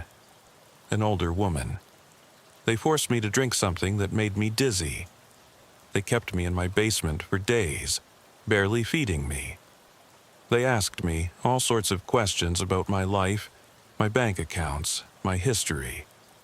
How did you escape? This morning, they were both upstairs. I could hear them arguing about something. The older one had forgotten to lock the basement door properly. I managed to get out and run to my neighbor's house, but no one was home. I was afraid to go back to my house, so I came straight here." Virgil studied her carefully. "Your neighbor Gladys says she hasn't seen you since Thursday morning." "Thursday? That's when I was in my garden. They took me that afternoon. But you just said they took you Tuesday." The woman's face flushed. I'm confused about the days. Being drugged, being kept in the dark. It's all jumbled. Can you tell me your husband's nephew's name?" "Homer. He lives in Louisville. We're not close. Is he alive?" "Of course he's alive. Why wouldn't he be?" This contradicted what the woman in the hospital had said, that Homer had died 15 years ago. One of them was lying, but which one? Virgil excused himself and called Gladys. "I need you to come to the station. We need your help identifying the real Estelle." While waiting for Gladys, Virgil had both women's fingerprints taken, but when they ran them through the system, neither had any records on file. Estelle Blackwood had never been arrested, never worked in a job requiring fingerprinting, never been in the military. Gladys arrived within 20 minutes. Virgil brought her to observe the woman in the interview room through a one-way mirror. "Is that Estelle?" he asked. Gladys studied the woman carefully. "She looks like Estelle. The dress is definitely hers. I was with her when she bought it at Penny's last month. But what? Something's off. The way she's sitting. Estelle has a bad hip, her right hip. She always favors her left side when she sits. This woman is sitting perfectly balanced." Virgil made a note. "Anything else?" "Her hands." "May I see her hands?" Virgil had the woman in the interview room hold up her hands, pretending to examine her jewelry through the mirror. "Those aren't Estelle's hands," Gladys said firmly. "Estelle has a scar on her left palm from a gardening accident years ago. She sliced it on a broken pot. This woman's hands have no scar." They brought Gladys to the hospital to see the other woman. As soon as Gladys entered the room, the woman with the dyed hair began crying. "Gladys! Oh, Gladys, thank God. Tell them who I am. Tell them I'm really Estelle." Gladys approached slowly. Despite the dyed hair and the bruises, she studied the woman's face carefully. Then she took her left hand and turned it over. There, across the palm, was a distinctive scar. "This is Estelle," Gladys said. "This is my friend." The real Estelle sobbed with relief, but this raised even more questions. Who was the woman at the police station? And more importantly, why was she impersonating Estelle? Virgil returned to the station with this information. When he confronted the imposter with Gladys's identification, the woman's demeanor changed completely. The tears stopped. She sat up straighter, and she smiled. "Well," she said, her voice different now, younger sounding. I suppose the game is up. Who are you? My name is Helen Morrison, and before you ask, no, I'm not from Senior Services. Why were you impersonating Mrs. Blackwood? Helen laughed. Impersonating. I preferred to think of it as borrowing. Estelle has such a nice life, a paid-off house, Social Security checks, a pension from her husband. She doesn't need all of that at her age. So, this was about money? Everything's about money, officer. Do you know how hard it is to survive on minimum wage? I've been working since I was 16, and what do I have to show for it? Nothing. Meanwhile, people like Estelle sit in their paid-off houses, collecting checks for doing nothing. So, you decided to steal her identity. I decided to become her. There's a difference. Who was the other woman? The one who came to Estelle's door? Helen's smile widened. Oh, that would be my mother. Dear old Mom, she's probably long gone by now. Virgil immediately put out an APB for an older woman, possibly in her 70s, who might be connected to Helen Morrison. But Helen refused to give her mother's name or description. She's very good at disappearing, Helen said. She's been doing this a lot longer than I have. Doing what exactly? Finding lonely old people. Learning about them. Becoming them. She taught me everything I know. The investigation revealed that Helen Morrison was actually Helen Holson, keeping with the Agatha Christie theme, 52 years old, with a long history of fraud and identity theft. She had been released from prison just 6 months earlier. Her mother was identified as Gladys Holson, 71, also with an extensive criminal record. But when police went to search Estelle's house more thoroughly, they found something that complicated the situation even further. In the basement, hidden behind some boxes, they found the body of an elderly woman. She had been dead for at least a week. She had silver hair, was wearing clothing that looked like it came from Estelle's closet, and in her pocket was a wallet containing identification for Estelle Blackwood. But the real Estelle was alive in the hospital. So who was this dead woman? Dental records eventually identified her as Dorothy Hutchins, 79, who had been reported missing from a nursing home in Indiana 3 weeks earlier. She suffered from dementia and had wandered away from the facility during an outdoor activity. The pieces slowly came together. Helen and her mother Gladys had found Dorothy, probably confused and wandering. They had brought her to Estelle's house, dressed her in Estelle's clothes, given her Estelle's identification.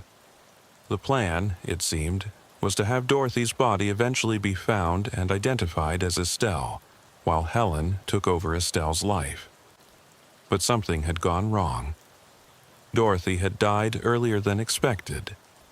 The coroner determined it was from natural causes, a stroke. And the real Estelle had escaped before they could fully execute their plan. "Where's your mother now?" Virgil asked Helen during another interrogation. "I don't know. You said she was calling Estelle by the wrong name." "She was calling her Gladys." Helen laughed. "Mother always had trouble keeping track of who was who. We've done this so many times, in so many places. After a while, all the old ladies blend together." The search for Gladys Holson continued for weeks. They found evidence that she and Helen had been running this scheme across multiple states for years, always targeting elderly women who lived alone, always trying to take over their lives completely.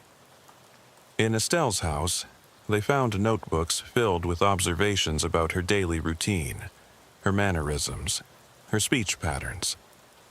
Helen had been studying her for weeks before making her move, probably watching from the empty house across the street that was for sale. They also found similar notebooks about other women. Margaret from Memphis, Ruth from Raleigh, Agnes from Asheville. Phone calls to these cities revealed that all 3 women had disappeared in the past year, and in each case, Someone claiming to be them had sold their houses and vanished with the proceeds. The real Estelle was released from the hospital after a week. She couldn't return to her house, not with the memory of being held captive there, not with Dorothy's body having been in her basement. She moved in temporarily with Gladys. "I don't understand," Estelle said one evening, as she and Gladys sat on Gladys's porch, looking at her empty house next door. How could they think they could get away with it? How could Helen think she could just become me? Gladys didn't have an answer, but she held her friend's hand, the one with the scar that had proven her identity. The investigation continued. Helen was charged with kidnapping, identity theft, fraud, and conspiracy to commit murder, even though Dorothy's death had been natural. She was facing life in prison, but her mother, Gladys Holson, was never found. 3 weeks after Helen's arrest, Virgil received a package at the police station. No return address, postmarked from Chicago. Inside was a photo of 2 elderly women sitting on a bench in what looked like a park. One was clearly Gladys Holson, though her hair was now dyed red and she was wearing different style clothing. The other woman looked familiar, but Virgil couldn't place her. On the back of the photo was written, "Martha and her new friend." Aren't they lovely together? Virgil ran the photo through facial recognition. The second woman was identified as Martha Connolly, 83, from Milwaukee. He called the Milwaukee police. Martha Connolly had been reported missing by her nephew 2 weeks ago. She lived alone, had early-stage dementia, and had vanished from her home without taking anything with her. The Milwaukee police checked Martha's house. Someone was living there, claiming to be Martha. She had Martha's ID, knew details about Martha's life, and several neighbors vouched that it was her. But when they looked closer, tested her with questions only the real Martha would know, the woman fled. She was never caught. The pattern continued. Every few weeks, Virgil would receive a photo from a different city. Always 2 elderly women. Always one who turned out to be Gladys Holson in disguise. Always one who was reported missing soon after. It became clear that Gladys was continuing the scheme alone, but with a twist. She wasn't just stealing identities anymore. She was collecting the women themselves, taking them somewhere, keeping them for reasons unknown. 6 months after Helen's arrest, Virgil was called to another wellness check. This time in the next town over. An elderly woman hadn't been seen in days. The house was empty, except for a notebook left on the kitchen table.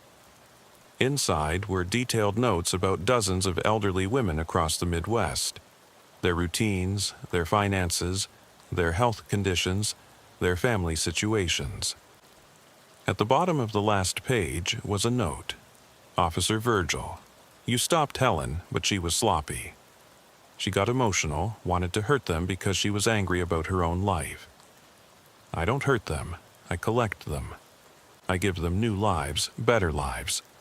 Check the news from Detroit. G.H." The news from Detroit reported that a nursing home had discovered that 5 of its residents were not who they claimed to be. 5 elderly women with dementia had been replaced by other elderly women with dementia. The families hadn't noticed because they rarely visited. The staff hadn't noticed because dementia patients often had confusion about their identities anyway. The real residents were found in an abandoned warehouse, being cared for by someone who had set up a makeshift nursing facility. They were unharmed, but confused. None could explain how they had gotten there, or who had been caring for them. But on the wall of the warehouse was a message. "I take better care of them than their families ever did." The FBI got involved at this point. The scope of Gladys Holson's activities was beyond what local law enforcement could handle. They discovered a network of properties across the Midwest where elderly women were being held, moved, and exchanged like pieces in some incomprehensible game. But Gladys herself remained elusive. She had perfected the art of becoming invisible by becoming everyone. Any elderly woman could be her, any grandmother at the grocery store, any resident at a nursing home, any widow living alone. Estelle eventually moved to a senior living community in Florida, unable to stay in Riverside with all its memories. Before she left, she said something to Virgil that haunted him. "I still have nightmares where I look in the mirror and see Helen's face looking back at me. Or worse, I see my own face, but no, it's not really me wearing it." She didn't just try to steal my identity, officer. She made me doubt that my identity was ever real in the first place. Gladys Newcomb, Estelle's former neighbor, became increasingly paranoid after her friend left. She installed security cameras, changed her locks monthly, and started requiring anyone who came to her door to answer personal questions only she would know the answers to. "You can't be too careful," she told Virgil during one of his check-ins. "That woman is still out there, and she knows everything about us." She was in Estelle's house for days, going through her things. She probably knows about me, too. Sometimes I wonder if she's watching me right now, learning how to be me. One day, Gladys called Virgil in a panic. "There's someone in my garden," she said, "an elderly woman. She's just standing there, looking at my roses." Virgil rushed over, but by the time he arrived, the woman was gone. There were footprints in the garden, and one of Gladys's prize roses had been cut.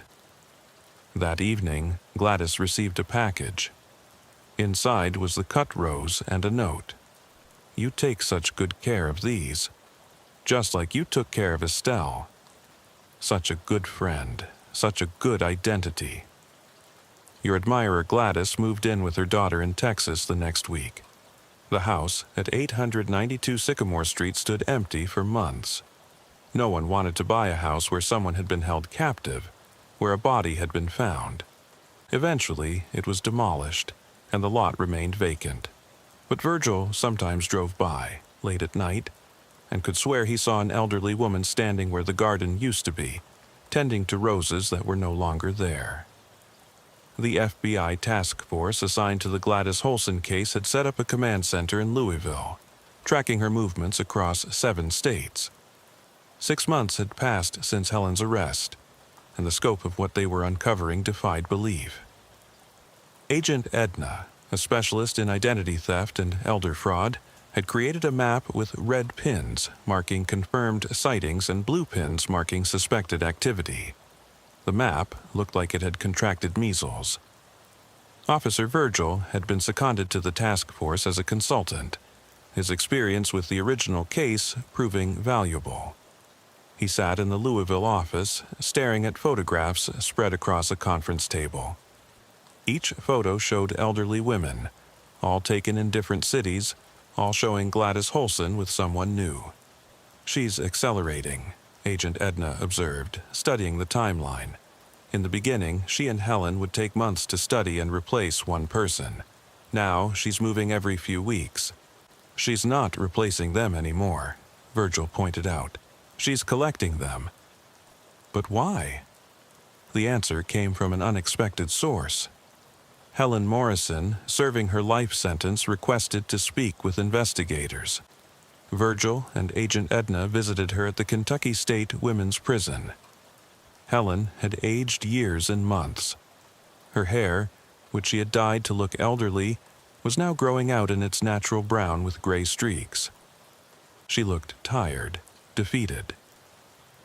"Mother's lost her mind," Helen said without preamble. "I've been getting letters. Not directly from her, she's too smart for that. But I know her handwriting, her way of thinking." She produced several letters from her cell. They were supposedly from different people, pen pals from a church program. But Helen pointed out the similarities in handwriting, the recurring phrases, the coded messages. "She's building something," Helen said. "She calls it her garden of forgotten flowers. She thinks she's saving them. Saving them from what? From being forgotten, from dying alone, from families who don't care. Helen laughed bitterly. Mother was in a nursing home herself once, you know. About 15 years ago, she'd had a fall, needed rehabilitation. Medicare only covered 30 days, and I couldn't afford more. She spent 2 months in a state facility. Helen's eyes grew distant. She said it was like being erased. No one knew her name. The staff called everyone Sweetie or Honey. Families visited less and less. People died in the night and were replaced by morning like they'd never existed. So, she started stealing identities? No, at first she just started visiting nursing homes, pretending to be people's relatives so they'd have visitors. She'd learn about them, their lives, their stories. She said she was keeping their memories alive. When did it change? When she realized she could become them. Really become them. Not just take their social security checks, but live their lives better than they were living them. She convinced herself she was honoring them. Virgil studied the letters. One phrase kept recurring. The garden grows. What garden? He asked. Helen shrugged. I don't know. Toward the end, before you caught us, she kept talking about finding the perfect place for her garden. Somewhere she could tend to all her flowers. The breakthrough came 2 weeks later. A report from rural Indiana about an abandoned psychiatric hospital that had shown signs of activity. Local teenagers exploring the building had reported seeing lights and hearing voices. When state police investigated, they found evidence of recent habitation but no one present. What they did find were hospital beds, arranged in rows. Medical equipment, outdated but functional. A kitchen stocked with enough food for dozens of people. And on the walls, photographs of elderly women. Hundreds of them. The FBI descended on the facility. Among the photographs, they identified 17 women who had been reported missing over the past year. But there were so many more unidentified faces. In what had been the administrator's office, they found detailed files on each woman. Medical histories, family trees, personal histories going back decades. It was an archive of forgotten lives meticulously documented. But the women themselves were gone. Security footage from a nearby gas station showed a convoy of 3 vans leaving the area 2 days before the police arrived. The vans were registered to a medical transport company that didn't exist. The trail led to Missouri, where similar reports emerged about an abandoned retirement home showing signs of activity. By the time law enforcement arrived, it was empty except for more photographs, more files, and a message painted on the wall. They are not missing. They are not forgotten. They are becoming who they were meant to be. Virgil couldn't sleep. The case consumed him. He studied every photograph, every file, looking for patterns. These weren't random selections. Gladys was choosing specific women. All were over 70. All had been reported missing by distant relatives or neighbors, not immediate family.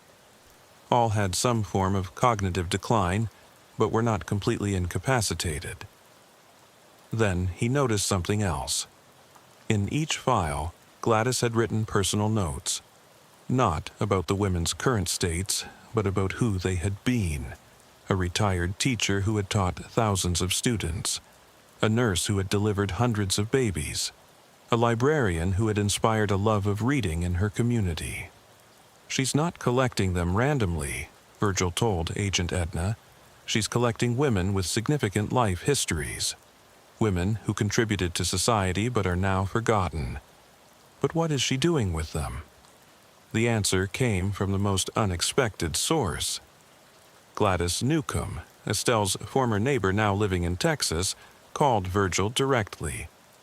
I got a postcard, she said, her voice shaking. It's from Estelle. But Estelle's in Florida. I just talked to her yesterday. The postcard showed a scenic view of the Ozark Mountains. The message, in handwriting that looked like Estelle's, read, Dear Gladys, I'm finally home. The garden is beautiful. You were right about the roses. They need daily attention. Your friend always, Estelle. But Estelle was in Florida. Virgil had confirmed it himself. More postcards surfaced. Families across the Midwest reported receiving cards from missing relatives, all postmarked from the same region of the Ozarks, all mentioning a garden. The FBI triangulated the postmarks to a 100-square-mile area of rural Missouri. Satellite imagery showed numerous abandoned properties, old farms, defunct summer camps, closed resorts. Any of them could be Gladys's garden. The search took weeks. Local law enforcement, FBI agents, and volunteers combed through the mountainous terrain. They found traces, abandoned campsites, discarded medical supplies, tire tracks leading nowhere. Then a forest ranger reported something odd. An old tuberculosis sanatorium, abandoned since the 1960s, had a new access road cut through the forest.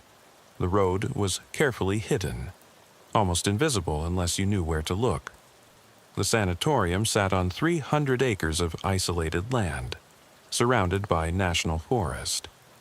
It had been built in 1923 and abandoned in 1967 when tuberculosis treatments advanced. The massive brick building could have housed 200 patients in its heyday. Surveillance drones showed activity, people moving in the gardens, laundry hanging on lines, smoke from chimneys. But something was strange about the movements. Everyone moved slowly, carefully, like they were elderly. The raid was planned for dawn. 50 agents, local police, and emergency medical personnel surrounded the facility. Virgil was with the lead team, despite not being FBI.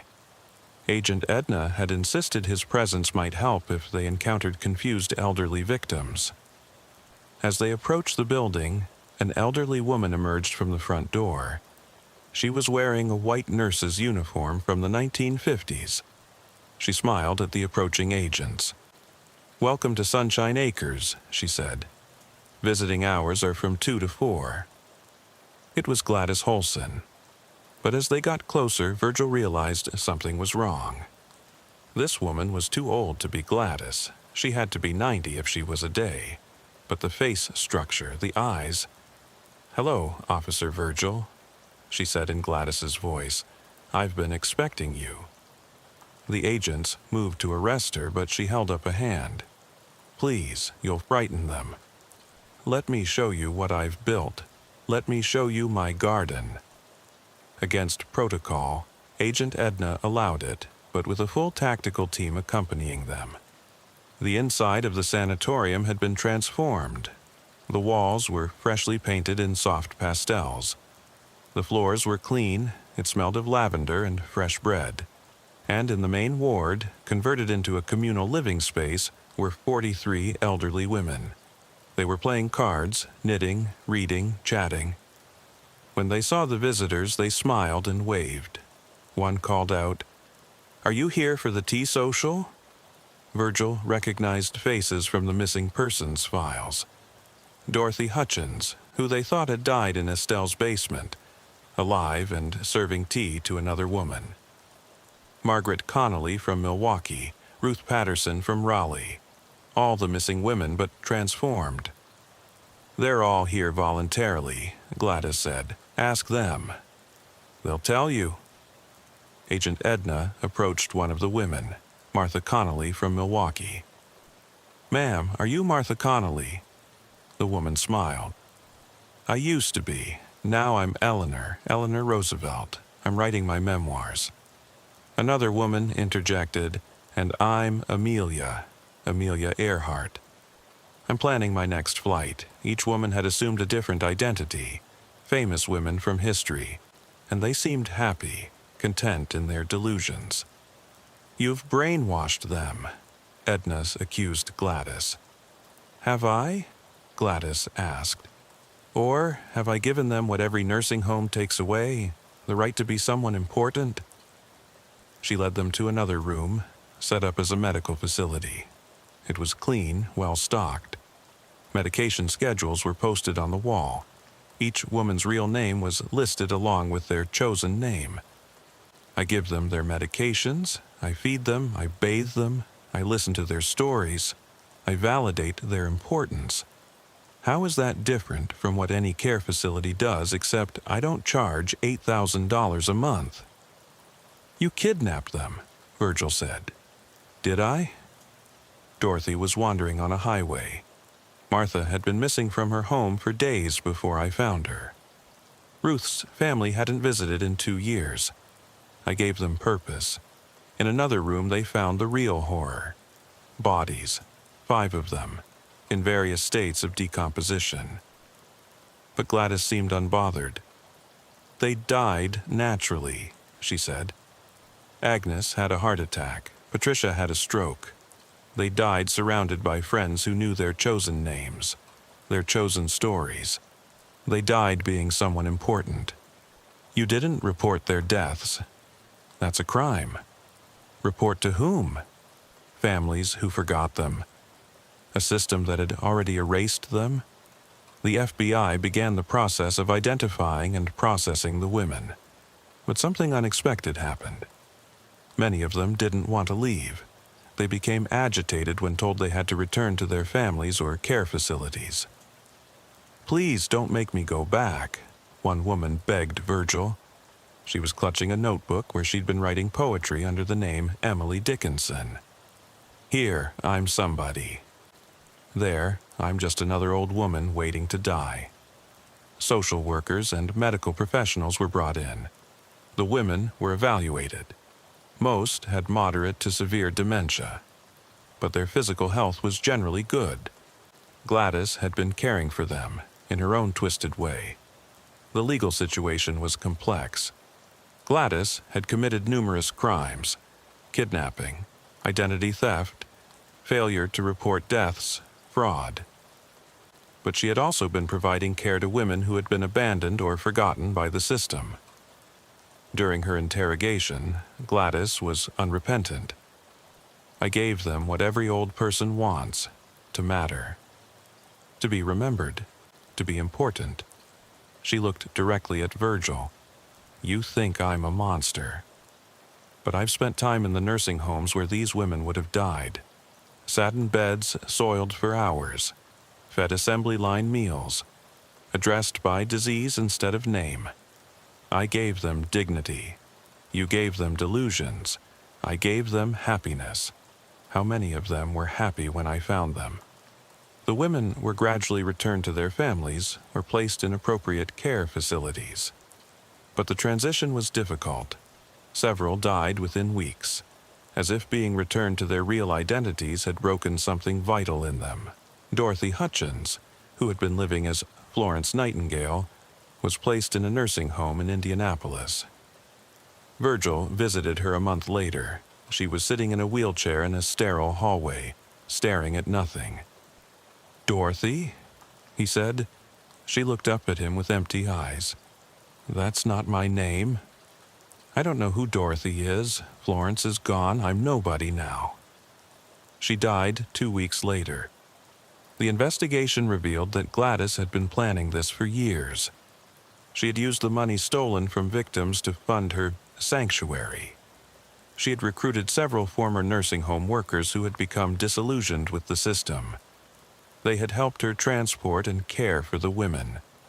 One of these workers, a former nurse named Patricia Holmes, provided insight into Gladys's motivations. She really believed she was saving them, Patricia said. She'd spend hours with each woman, learning their histories, their dreams. Then she'd help them become who they'd always wanted to be. A woman who'd been a secretary her whole life became a famous author. A housewife became a senator. It was delusional, but they were happy. And you thought this was right? I thought it was better than what they had. Have you seen the average nursing home, the average dementia ward? At least with Gladys, they died thinking they mattered. Gladys was charged with 43 counts of kidnapping, 5 counts of failure to report a death, and numerous counts of fraud and identity theft. But during her trial, something unexpected happened. Several of the women she had collected testified on her behalf.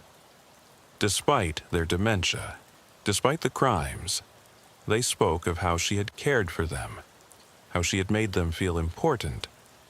One woman, who had been living as Rosa Parks in Gladys's sanctuary, stood up in court. That woman gave me more dignity in 6 months than I'd had in 5 years in a nursing home. She knew my name, she knew my story, she made me feel like I mattered. The prosecutor pointed out that Gladys had been calling her Rosa Parks, not her real name. "So what?" the woman replied. "At least she called me something other than Room 12, Bed B." Gladys was convicted and sentenced to life in prison, but the case had raised uncomfortable questions about elder care in America. Several journalists investigated the conditions in the facilities where the women were returned. The reports were damning. Helen Morrison, watching from prison, wrote one final letter to Virgil. "Mother was insane. But she wasn't wrong. We warehouse our elderly and wait for them to die. She gave them a fantasy, yes. But which is crueler, dying believing you're someone important or dying knowing you've been forgotten?" Virgil had no answer. A year later, he was called to another wellness check. An elderly woman in a nursing home was claiming to be Gladys Holson. She insisted she had been kidnapped and replaced, that someone else was in prison wearing her face. The woman looked nothing like Gladys. She was African American, at least 80 years old with advanced dementia, but she knew details about the case that had never been made public. Details only Gladys would know. When Virgil checked with the prison, Gladys Holson was in her cell, but she smiled when told about the woman claiming to be her. "The garden continues to grow," she said. "Even in winter, some flowers bloom." The woman in the nursing home died before they could investigate further. She was buried under her own name, Margaret Washington. But the nurse who had cared for her said she had died peacefully, still insisting she was Gladys Holson, still talking about her garden of forgotten flowers. Virgil retired shortly after that. The case had broken something in him. He couldn't look at elderly people the same way. Every nursing home seemed like a warehouse. Every forgotten elder seemed like a potential victim, or perhaps a potential Gladys. On his last day, he received a postcard. It showed a garden in full bloom. On the back, in handwriting he didn't recognize, was written, "The garden never dies.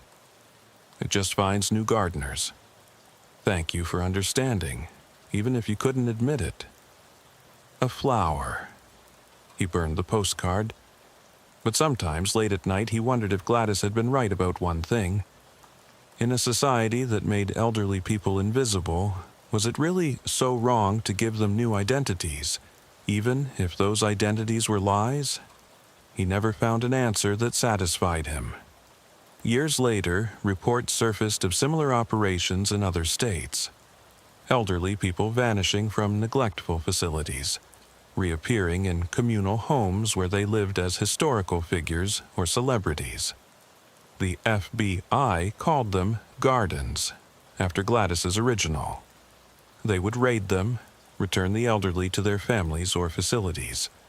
But new ones kept appearing, as if Gladys had planted seeds that continued to grow. The last report Virgil read before he stopped following the case entirely was about a facility in Oregon. 40 elderly men and women, all living as former presidents and first ladies. When rescued, none wanted to leave. One man, who had been living as Franklin Roosevelt, told reporters, "I'd rather die as someone important than live as someone forgotten." The facility's operator was never caught, but surveillance footage showed an elderly woman with a watering can tending to a rose garden behind the building. She looked exactly like Estelle Blackwood, but Estelle was still in Florida. Virgil had checked. Hadn't he? 5 years had passed since the raid on the Ozark Sanatorium. Officer Virgil had been retired for 3 years, living quietly in a cabin he'd bought in the Tennessee mountains. He thought he had left the case behind. But on a humid April morning, his old partner Clarence called. "Virgil, you need to hear this. There's been another garden discovered. This one's different." Virgil didn't want to know. He'd spent too many nights wondering about Gladys Holson's twisted philosophy, about the women who'd died believing they were someone important. But Clarence's next words chilled him. They found Homer Virgil, the real Homer, Estelle's nephew who supposedly died 15 years ago. He's alive. Virgil drove 6 hours to Louisville where the FBI task force had reassembled. Agent Edna was still leading the investigation, her hair now streaked with gray, her face showing the wear of chasing ghosts for half a decade. He was in a facility in West Virginia, Edna explained, showing Virgil photographs.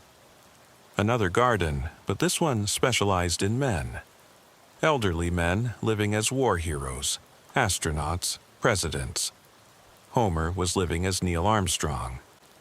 Homer was 73 years old, suffering from moderate dementia. He had no memory of the past 15 years.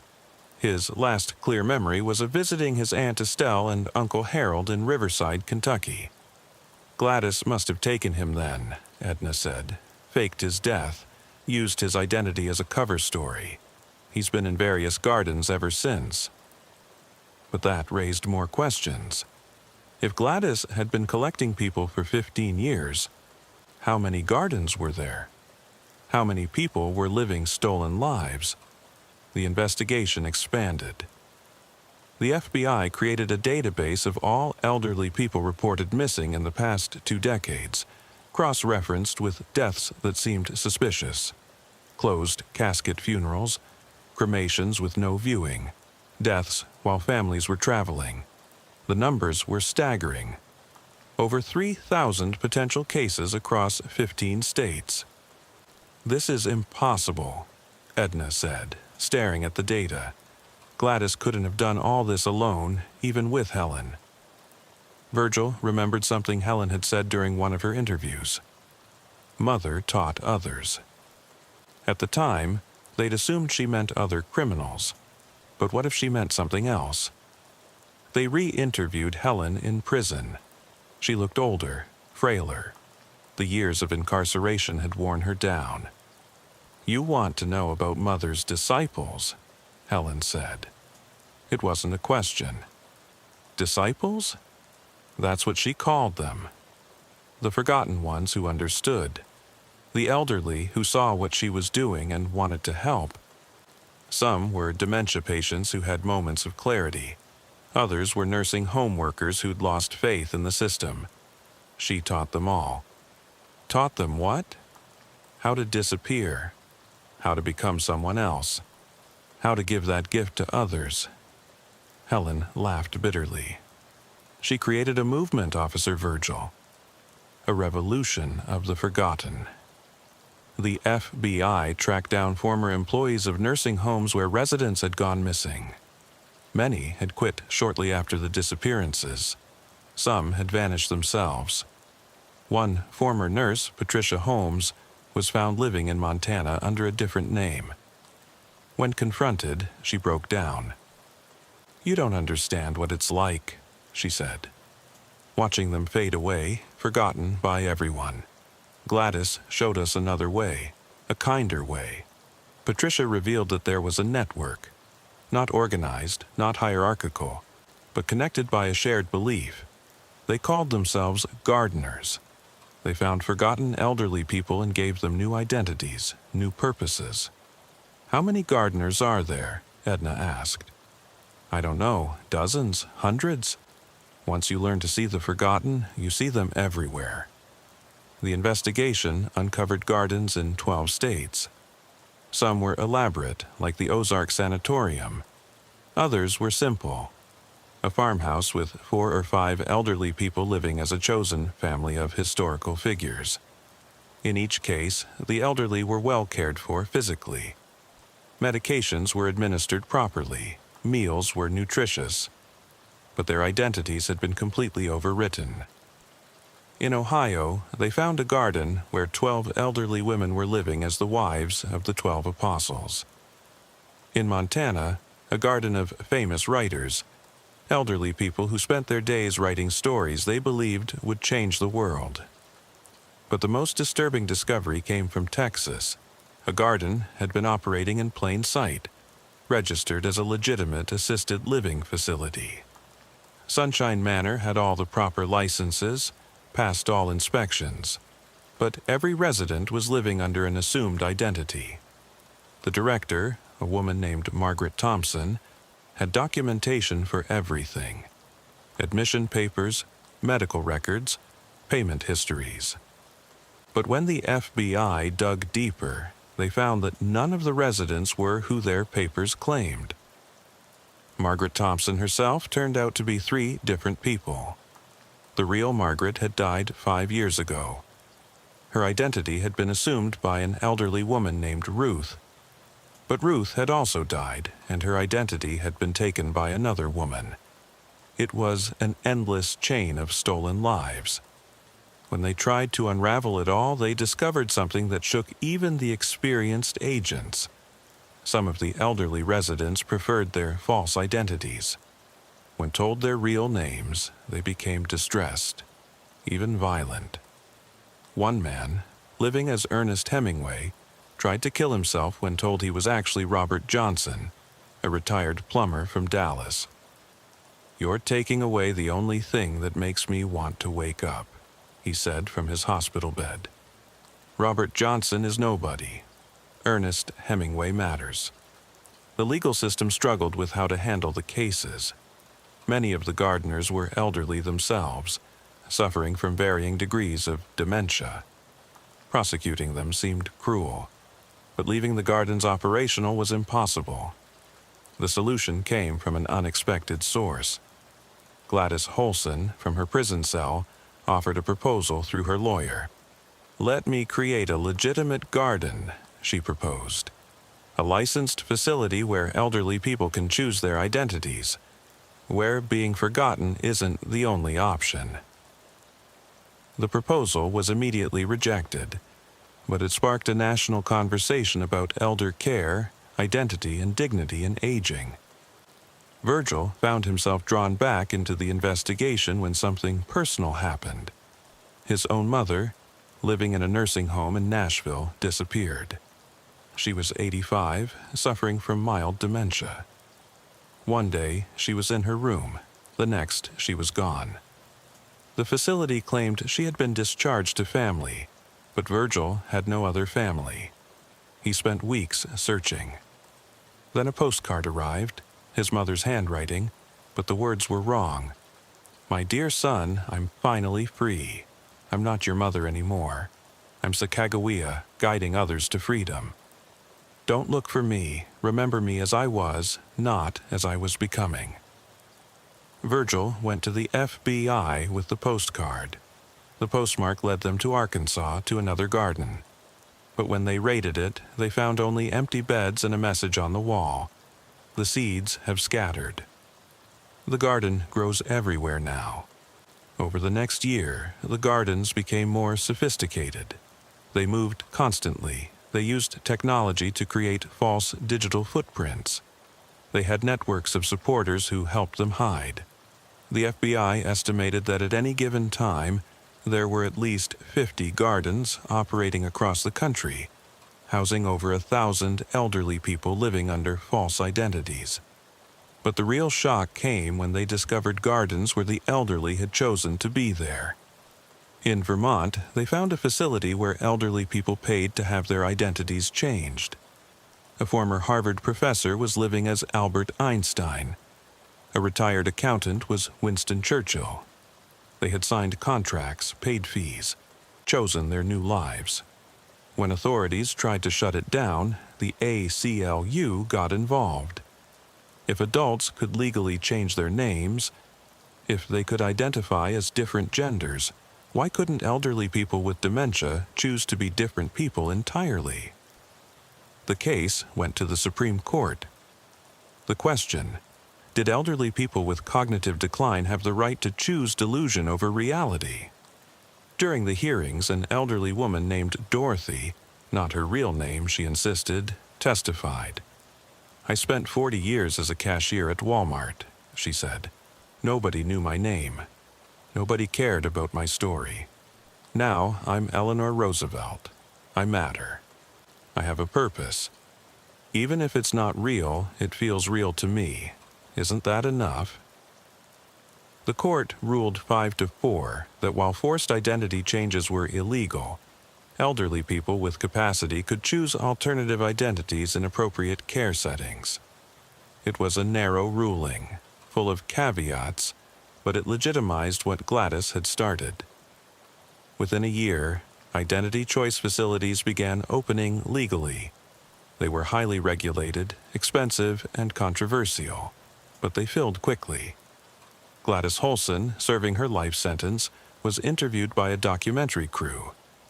"I was wrong about the method," she admitted, "but not about the need. Every elderly person deserves to die as someone who matters." Helen Morrison, in the same documentary, was less philosophical. "Mother lost her mind, but she saw something true. We throw away our elderly like garbage. At least she tried to recycle them into something beautiful." Officer Virgil never found his mother. The FBI continued searching, but she had vanished completely into the network of gardens. Occasionally, he received postcards. Different handwriting each time, but always signed Sacagawea. The messages were cryptic. "The river flows north now. The mountain has many paths. The sunset is just another sunrise." He didn't know if they were from his mother or from someone pretending to be her pretending to be Sacagawea. The layers of identity had become so tangled that truth was impossible to determine. 3 years into his search, Virgil was contacted by a woman claiming to have information about his mother. They met at a diner in rural Tennessee. The woman was elderly, probably 75, with sharp eyes and careful movements. She introduced herself as Nobody. "That's not a name," Virgil said. "It's the only honest name," she replied. "I've been so many people, I don't remember which one was real." She claimed to have been in a garden with his mother. "She was happy," Nobody said. "Happier than I'd ever seen someone in those places.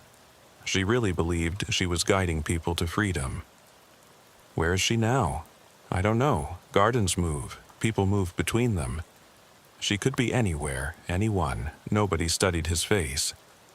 "You're wondering if I'm her." Virgil had been wondering exactly that. The age was wrong, but with makeup, disguise. "I'm not," Nobody said. "But I could be. That's what Gladys gave us. The possibility of being anyone.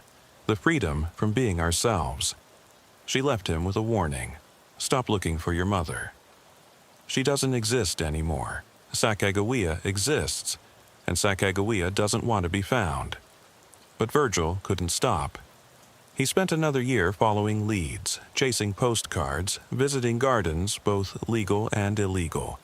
He saw hundreds of elderly people living as historical figures, celebrities, fictional characters. In each place, he looked for signs of his mother. A gesture, a phrase, a familiar laugh. But everyone was performing. Everyone was someone else. Identity had become fluid, meaningless. The breaking point came in Minnesota, a garden disguised as a legitimate memory care unit. Virgil had infiltrated it, posing as a visitor. He found an elderly woman who moved like his mother, had the same slight tilt to her head when listening. "Mom?" he whispered. She looked at him blankly. "I'm Harriet Tubman. I don't have children. I have a railroad to run." He showed her photographs of herself, of him as a child, of their family. She studied them with detached interest. "That woman looks sad," she said about a photo of herself. I'm glad I'm not her anymore." Virgil left not knowing if it was his mother or just another woman who had learned to move like her. The uncertainty broke him. He returned to Tennessee, to his cabin. But the postcards kept coming. Now they were from different historical figures. Harriet Tubman, Sojourner Truth, Rosa Parks, all signed Your Loving Mother. The FBI task force officially closed the garden investigation after the Supreme Court ruling. The legal gardens were regulated. The illegal ones were too numerous and mobile to track effectively. Agent Edna retired, exhausted by years of chasing shadows. In her final report, she wrote, "We failed to understand that this was never just about crime. It was about a fundamental failure in how we treat our elderly. Gladys Holson was a criminal, but she exposed a truth we didn't want to see, that we warehouse our elderly and wait for them to die. The gardens, legal and illegal, are a symptom of that failure." Gladys Holson died in prison 5 years after her conviction. Her last words, according to the prison chaplain, were, "The garden is eternal." Helen Morrison was released on compassionate grounds when she developed terminal cancer. She died in a hospice, insisting to the end that she was actually Gladys's daughter, not Helen at all. No one could prove otherwise. The gardens continued to proliferate. By 2030, there were an estimated 200 legal identity choice facilities and unknown hundreds of illegal gardens. The elderly disappeared into them and emerged as new people, or never emerged at all. Virgil received one final postcard on his 80th birthday. The handwriting was shaky, clearly from someone very elderly. It read, "My dear son, I am everyone and no one. I am your mother and Sacagawea and all the forgotten women who ever lived. I am dying soon, but I will die as someone who mattered. That's all any of us want. Stop looking for me. I was found long ago. Love, everyone." He never received another postcard. Years later, when Virgil developed dementia himself, his caregivers noticed something odd. He would sometimes claim to be Officer Earl, investigating a home invasion. Other times he was Clarence, processing evidence.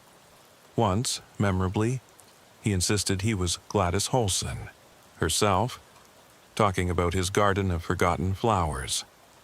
The nursing home staff thought it was just the dementia, but one young nurse, who had heard about the gardens, wondered if maybe Virgil had chosen his own way of escaping. When Virgil died at 87, he was calling himself Homer, talking about his Aunt Estelle and the house on Sycamore Street. The death certificate listed him as Virgil Patterson, retired police officer. But the nurse who held his hand as he passed heard him whisper, "I'm going to the garden now." Mother's waiting. Whether he meant his biological mother or Gladys Holson, no one could say. The house at 892 Sycamore Street in Riverside, Kentucky, stood empty for 20 years before being demolished. But locals said that on spring evenings, you could sometimes see elderly women in the overgrown garden, tending to roses that no longer existed. Gladys Newcomb, the neighbor who had first called for the wellness check, lived to be 93. She died in a legal identity choice facility, having spent her last years as Amelia Earhart. Her children were disturbed, but the staff said she had never been happier. She died believing she had flown across the ocean, the facility director said. Is that worse than dying believing you're nobody? The question remained unanswered.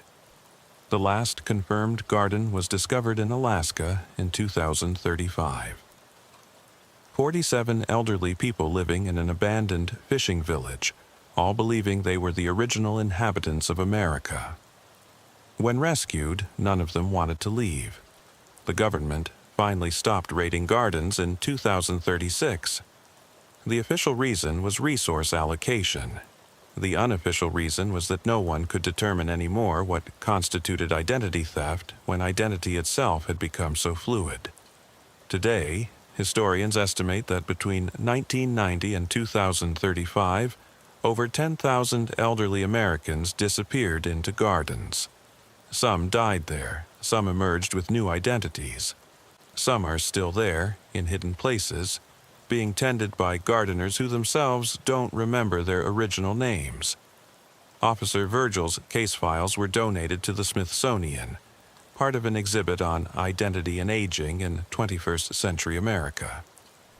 Visitors often leave confused, unable to determine whether the gardens were a crime or a kindness. The exhibit includes a quote from Gladys Holson's final letter, written the day before she died.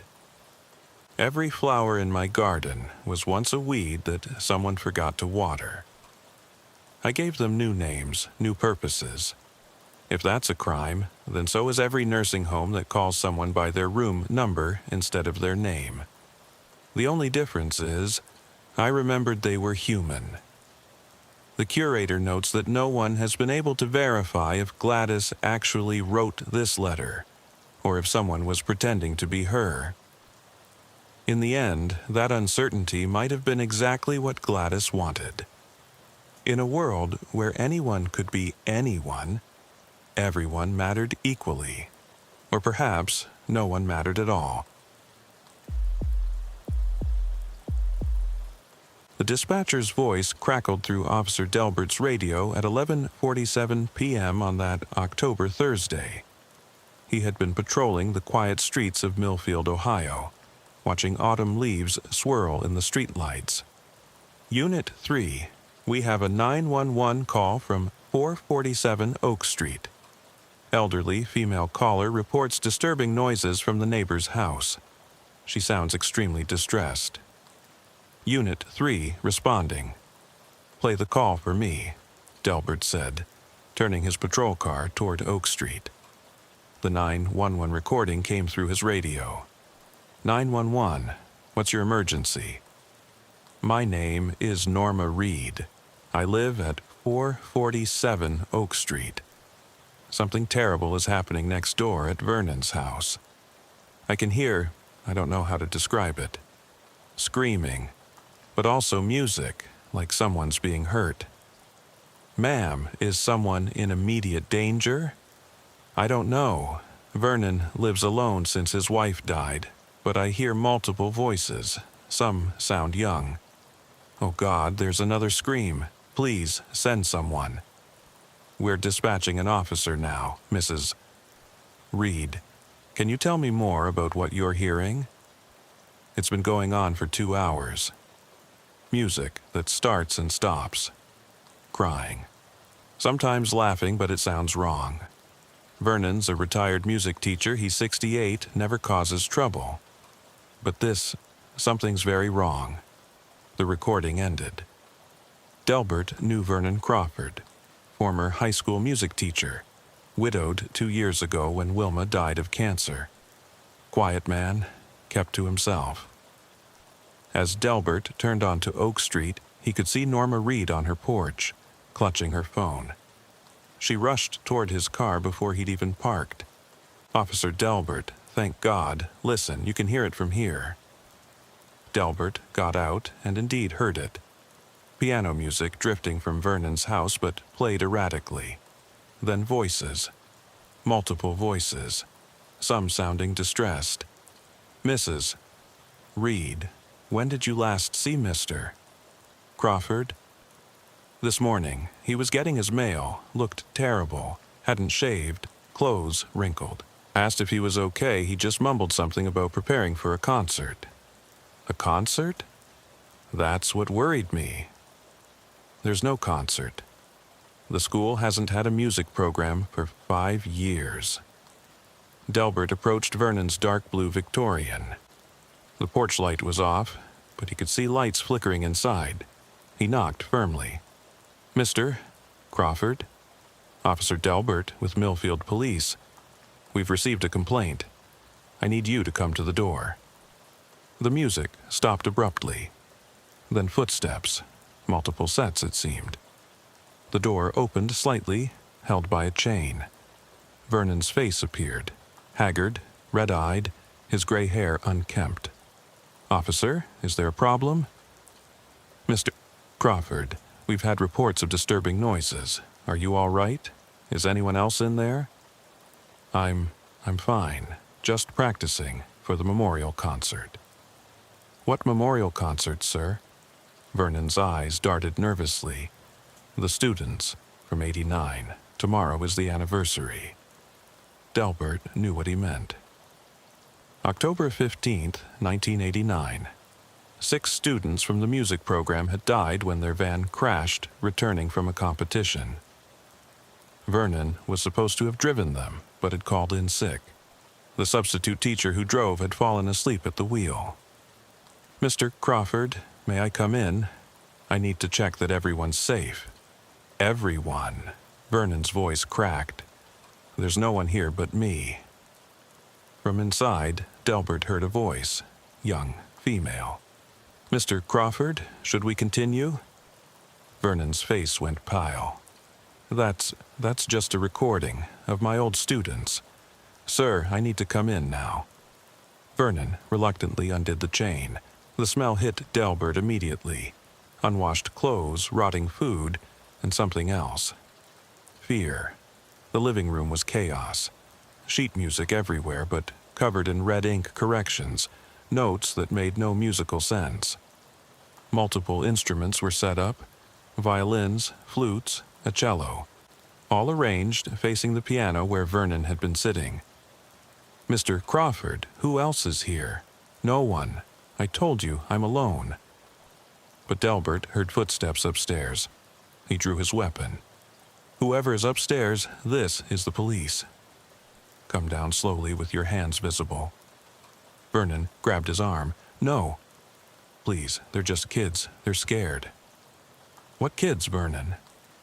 The old man started crying. I found them. After what he did to them, I couldn't leave them there. Delbert keyed his radio. Dispatch.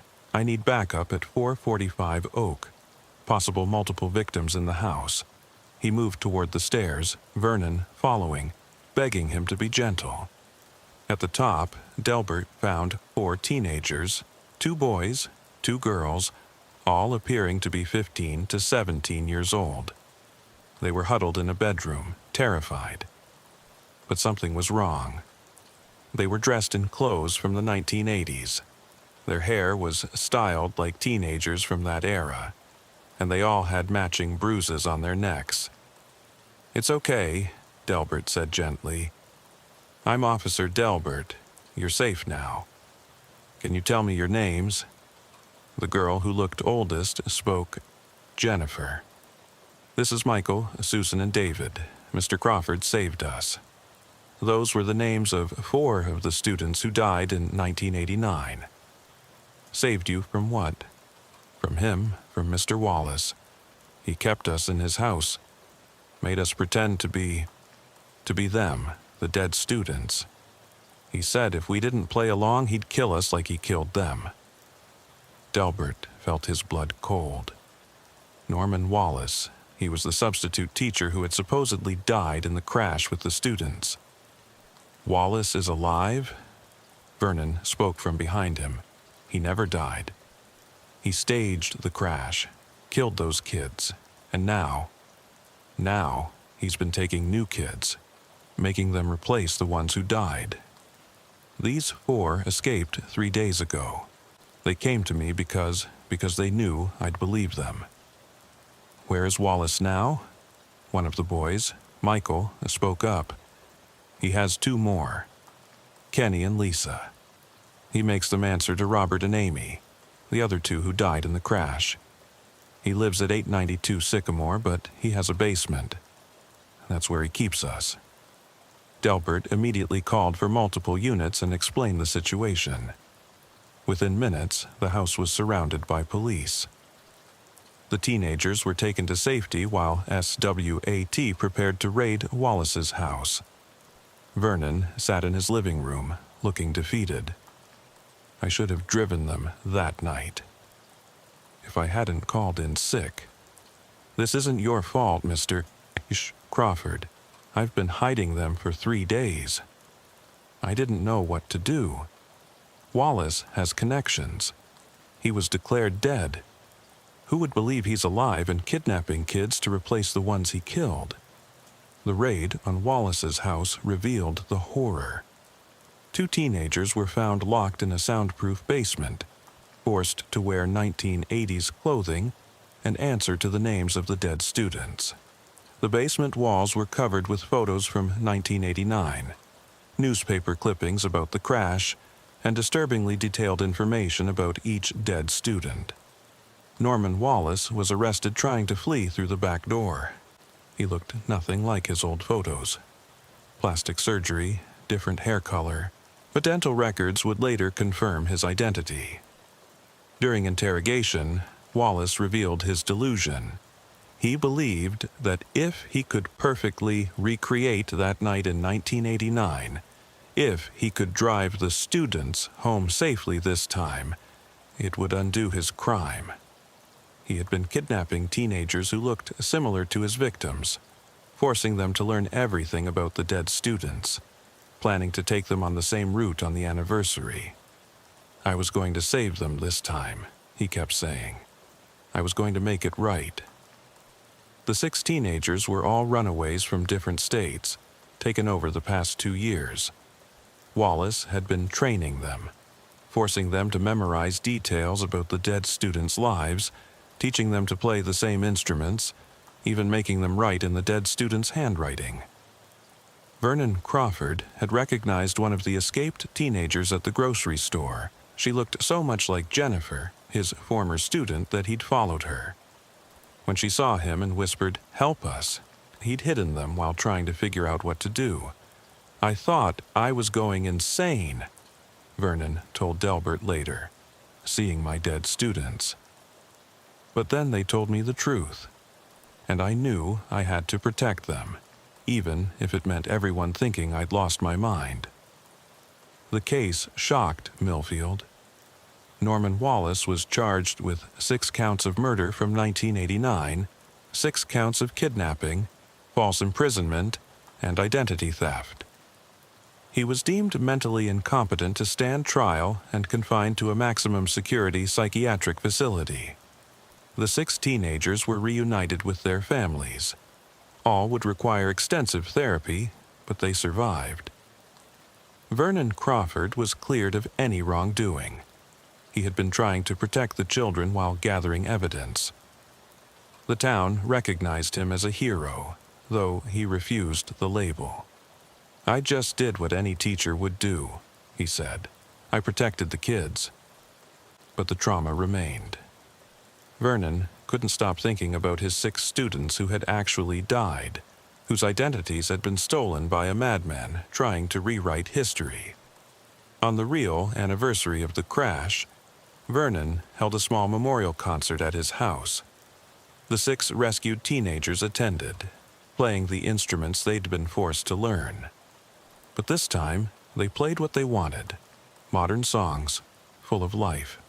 "This is for Jennifer, Michael, Susan, David, Robert, and Amy," Vernon said. "The real ones. May they rest in peace." As the music filled his house, Norma Reed listened from next door and wept. Not from fear this time, but from relief that sometimes, even in the darkest stories, some children could be saved. The SWAT team surrounded 892 Sycamore Street at 1:35 a.m. Officer Delbert watched from the command post as thermal imaging showed 1 adult figure on the main floor and 2 smaller heat signatures in what appeared to be the basement. "Confirmation on the basement?" the SWAT commander asked. "2 juveniles, likely restrained based on lack of movement," the tech reported. "Adult subject is mobile, appears agitated." Delbert thought about the 4 teenagers back at Vernon's house, traumatized but alive. According to them, Wallace had an elaborate routine. Every night at midnight he made them rehearse, recreating conversations the dead students had, practicing their instruments, even writing in journals as if they were living in 1989. "He made us watch videos," Jennifer had told them, "old home movies of the real students. We had to memorize everything. How they walked, talked, laughed. If we got it wrong, he'd lock us in the dark for days. The SWAT team breached at 1:47 a.m. Delbert heard it over the radio. Police, search warrant. Basement clear, 2 victims secured, need medical. Suspect fleeing rear exit, in pursuit. Norman Wallace was tackled in his backyard, clutching a duffel bag full of VHS tapes and photographs. When they turned him over, Delbert barely recognized him. The man, who was supposed to have died in 1989, had undergone extensive plastic surgery. But his eyes, those cold, calculating eyes, were the same from the old faculty photos. "You don't understand," Wallace said as they cuffed him. "I was fixing it. I was making it right." The basement was a nightmare museum. The walls were covered floor to ceiling with photographs of the 6 students who died in 1989. Every detail of their lives documented. Report cards, love letters, diary entries Wallace had somehow obtained. 6 beds were arranged exactly like they would have been in the van that crashed. The 2 teenagers, Kenny Hartley, 16 from Indiana, and Lisa Morrison, 15 from Michigan, were found locked in a cage-like structure Wallace had built. They were wearing Millfield High School band uniforms from 1989, complete with name tags reading Robert and Amy. "He was going to drive us tomorrow night," Lisa told the paramedics. "Same route the van took in '89. He said if we played our parts perfectly, if we were good enough students, we'd make it home safe and everything would be fixed." At the station, Norman Wallace's interrogation revealed the depth of his delusion. He genuinely believed he could undo the crash by recreating it with different victims. "I didn't fall asleep that night," he insisted to Detective Barnes. "Someone drugged my coffee. Someone wanted those kids dead. I survived because I was meant to fix it." "Mr. Wallace, you caused the crash. The investigation proved you fell asleep at the wheel." "No, that's what they wanted everyone to think. But I know the truth, and I know how to fix it. Those kids I found, they're perfect. They could be them. They could live the lives that were stolen." Forensic analysis of Wallace's house revealed he had been planning this for years. He had fake documentation showing he died in the crash, had assumed a new identity, and had spent decades obsessing over the 6 dead students. In a hidden room, investigators found journals dating back to 1990. The entries showed Wallace's gradual descent into delusion. October 15th, 1990. 1 year. They visit me in dreams. They want to come back. October 15th, 1995. I've found a way. If I can find the right ones who look like them, sound like them. October 15th, 2000. The first attempt failed. The girl ran. She didn't understand I was saving her. There were references to other victims over the years. Teenagers who had escaped or been released when they didn't match Wallace's exact requirements. The FBI got involved, trying to track down these previous victims. Vernon Crawford was interviewed extensively. He had genuinely been trying to protect the teenagers while figuring out who they really were. When Vernon Crawford sat in the police station, exhausted but relieved. The 4 teenagers he'd been hiding were safe, receiving medical attention and waiting for their families. When Jennifer, the girl who looks like my student, approached me at the grocery store, I thought I was hallucinating, Vernon told Officer Delbert. But she grabbed my arm and whispered, "He makes us pretend to be dead kids. Please help." That's when I knew something terrible was happening. The FBI arrived by morning, taking over the investigation. Norman Wallace's house yielded more evidence. He had been stalking runaways at bus stations, selecting ones who resembled the dead students. Over 20 years, at least 15 teenagers had been taken. Some escaped, some were released when they didn't match his requirements, and some were still missing. Wallace's psychiatric evaluation revealed severe PTSD combined with delusional disorder. He genuinely believed the crash had been orchestrated by some conspiracy, and that by recreating it with better students who would survive, he could prove his innocence. The real students were flawed, Wallace told the psychiatrist. Jennifer talked back. Michael was failing math. These new ones were perfect. They would have made it. Officer Wilma, who had arrived as backup, interviewed the rescued teenagers. Their stories were heartbreaking. "He made us eat what they ate," Lisa Morrison said. "Wear their clothes. He'd quiz us constantly. If we got their middle names wrong or forgot their birthdays, he'd punish us." Kenny Hartley added, "The worst part was the rehearsals. Every night at midnight, we had to get in positions like we were in the van. He'd play a tape of the road sounds, make us sing the songs they were supposedly singing when they crashed." The investigation revealed Wallace had been living under the identity of Norman Wells, working as a private music teacher. Parents had trusted him with their children, never knowing his true identity. Fortunately, he had never harmed any of his regular students. His delusion was specifically focused on the 6 who died in 1989. Vernon Crawford became a key witness.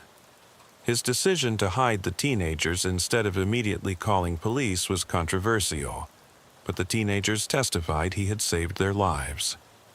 "We were terrified," Jennifer, real name Sarah Goldman, testified. "Wallace had told us if we ever escaped, he had people watching who would kill us and our families.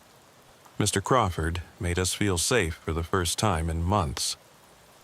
The real tragedy emerged when investigators found Wallace's archive room. 6 mannequins dressed in the dead students' actual clothes, which he'd somehow acquired. Their real instruments. Even their school books, with homework still tucked inside from 1989. But most disturbing was a van in his garage.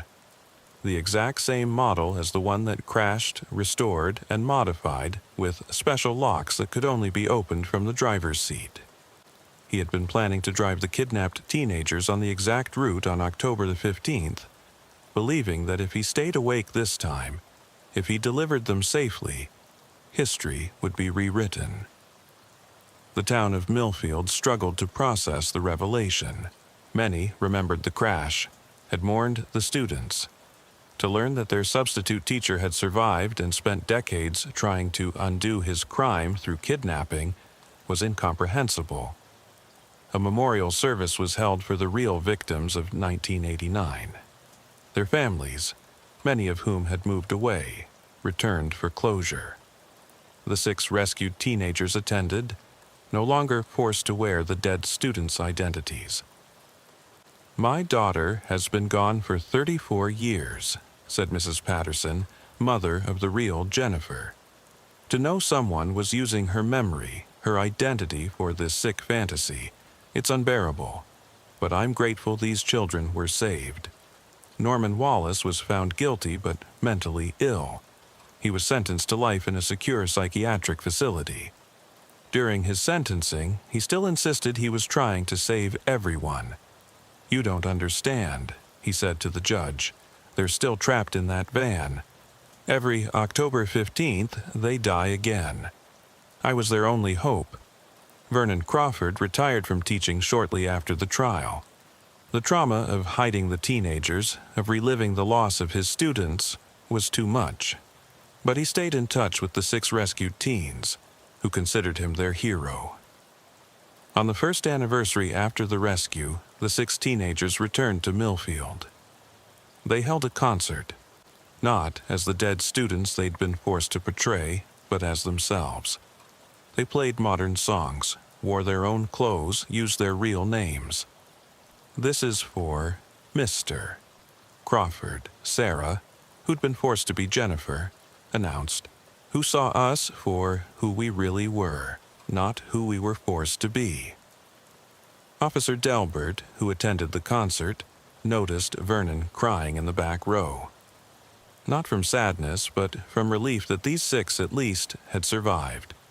The case led to new protocols for missing teenagers and identity theft involving minors. The Wallace method became a studied phenomenon in criminal psychology, the dangerous delusion that crimes could be undone by reenacting them with different victims. 5 years later, Delbert received a letter from Sarah Goldman. She had graduated college, become a social worker specializing in helping kidnapping survivors. "Mr. Crawford saved us by believing us," she wrote. "Sometimes that's all it takes, one person who sees through the lies to the truth." Vernon Crawford died peacefully in 2028. At his funeral, 6 middle-aged people no one recognized arrived. They were the survivors, come to pay respects to the teacher who chose to protect them when it mattered most. Norma Reed, the neighbor whose 911 call had started everything, lived to be 93. She always maintained that she knew something was terribly wrong that night. Vernon was a good man in an impossible situation, she said in her final interview about the case. He heard those children's cries for help and answered. That's what neighbors do. The house at 892 Sycamore, where Wallace had lived, was demolished. But every October 15th, people still leave flowers at the memorial for the 6 students who died in 1989. The real ones, whose memories were finally allowed to rest in peace. 6 months after Norman Wallace's arrest, Officer Delbert was called to testify at a federal hearing about missing children and identity theft. The Wallace case had exposed gaps in the system. How someone declared dead could continue living under a false identity for over 30 years. Wallace selected his victims carefully, Delbert testified. Runaways with no immediate family searching for them. Kids who wouldn't be missed quickly. He gave them food, shelter, and twisted affection in exchange for becoming someone else entirely. The FBI had tracked down 12 more victims from over the years. Some had escaped and never reported it, too traumatized and afraid no one would believe them. Others had been released when Wallace decided they weren't perfect enough for his delusion. One survivor, now 38, testified via video link. "I was 15 when he took me in 1997. For 6 months, I had to be Michael. He made me learn to play trumpet, memorize this dead kid's life. When I finally escaped, I didn't even remember who I really was anymore." Vernon Crawford also testified, his voice steady but emotional. Those 6 students who died in 1989 were talented, bright kids with their whole lives ahead of them. What Wallace did, using their memories, their identities for his sick fantasy, it dishonored everything they were. The hearing led to new legislation. The Wallace Act, requiring periodic verification of death records against identity documents, and mandatory reporting when children claim to be someone other than who they appeared to be. Back in Millfield, the community struggled with the revelation. Many remembered Norman Wallace as a dedicated substitute teacher before the crash. How had no one noticed his survival and transformation? Detective Barnes discovered the answer in Wallace's journals. The crash hadn't been an accident at all, but murder disguised as tragedy. A year after the rescue, Delbert checked in on the 6 survivors. They had formed a support group, meeting virtually every month. Sarah Goldman, formerly Jennifer, had become their unofficial leader. "We call ourselves the Underground 6, she told Delbert. "Not because we were hidden underground, but because we were buried under false identities. Now, we're helping other identity theft victims, especially minors." Vernon Crawford had joined them as an advisor. Despite his initial trauma from hiding them, he'd become a grandfather figure to the group. He helped them reclaim their real identities while honoring the memory of his actual students. The real Jennifer, Michael, Susan, David, Robert, and Amy deserved to be remembered for who they were. Vernon said at a memorial service, not as pawns in a madman's delusion, but as the vibrant young people they were. The service was held at Millfield High School's new music room, funded by donations after the case made national news. 6 plaques bore the names and photos of the students who died in 1989. Below each name was a brief biography, their dreams, achievements, and the lives they'd planned to live. Norman Wallace died in the psychiatric facility 3 years after his conviction. He never abandoned his delusion, insisting to the end that he'd been trying to save everyone. His death brought little closure to anyone involved. Officer Wilma, who had assisted in the rescue, specialized in missing children cases after the Wallace investigation.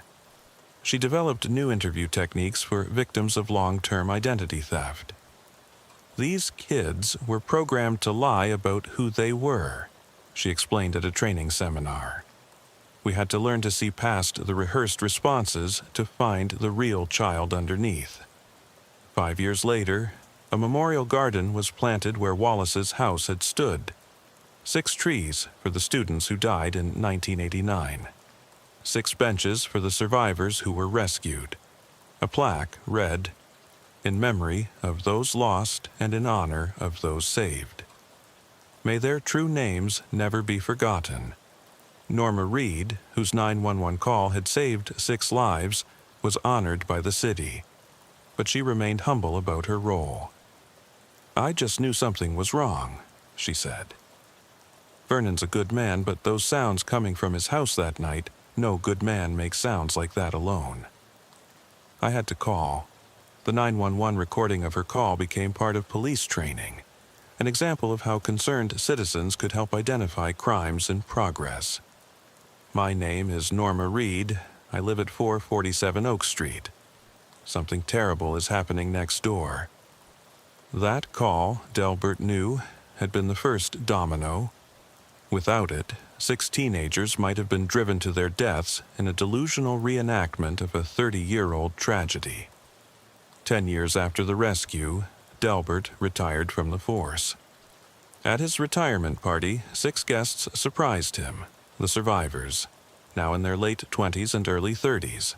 They had careers, families, real lives built on their real identities. "You gave us our names back," Sarah told him. "Our real names, our real lives, thank you." Vernon Crawford had passed away 2 years earlier, but his memorial fund continued supporting young musicians, living ones pursuing their own dreams with their own names. The last time Delbert drove past Oak Street before moving to Florida in retirement, he stopped at Vernon's old house. A young family lived there now, unaware of the history. Children played in the yard where Vernon had once hidden 6 traumatized teenagers. Delbert thought about that night, Norma's frantic 911 call, Vernon's desperate attempt to protect the kids, Wallace's sick delusion finally ending. It had been one of the strangest cases of his career, but also one of the most important. 6 kids got to grow up as themselves because of that call. As he drove away, Delbert noticed Norma Reed, now 91, in her garden. She waved, and he waved back. Some neighbors, he thought, save lives just by paying attention. The Millfield case became a studied example in criminal psychology textbooks. The Wallace delusion, the belief that crimes could be undone by reenacting them with different victims, was now a recognized phenomenon. But more importantly, it became a reminder that sometimes the most disturbing 911 calls led to the most important rescues. In the end, 6 teenagers lived because one elderly neighbor heard something wrong and made a call, because one retired teacher chose protection over protocol, because one officer looked past the obvious to find the hidden truth. Their real names were Sarah Goldman, Marcus Jefferson, Ashley Tanner, Brian Park, Kenny Hartley, and Lisa Morrison. They were not Jennifer, Michael, Susan, David, Robert, and Amy. They were themselves. And that, Delbert knew as he settled into retirement, was the only identity that truly mattered.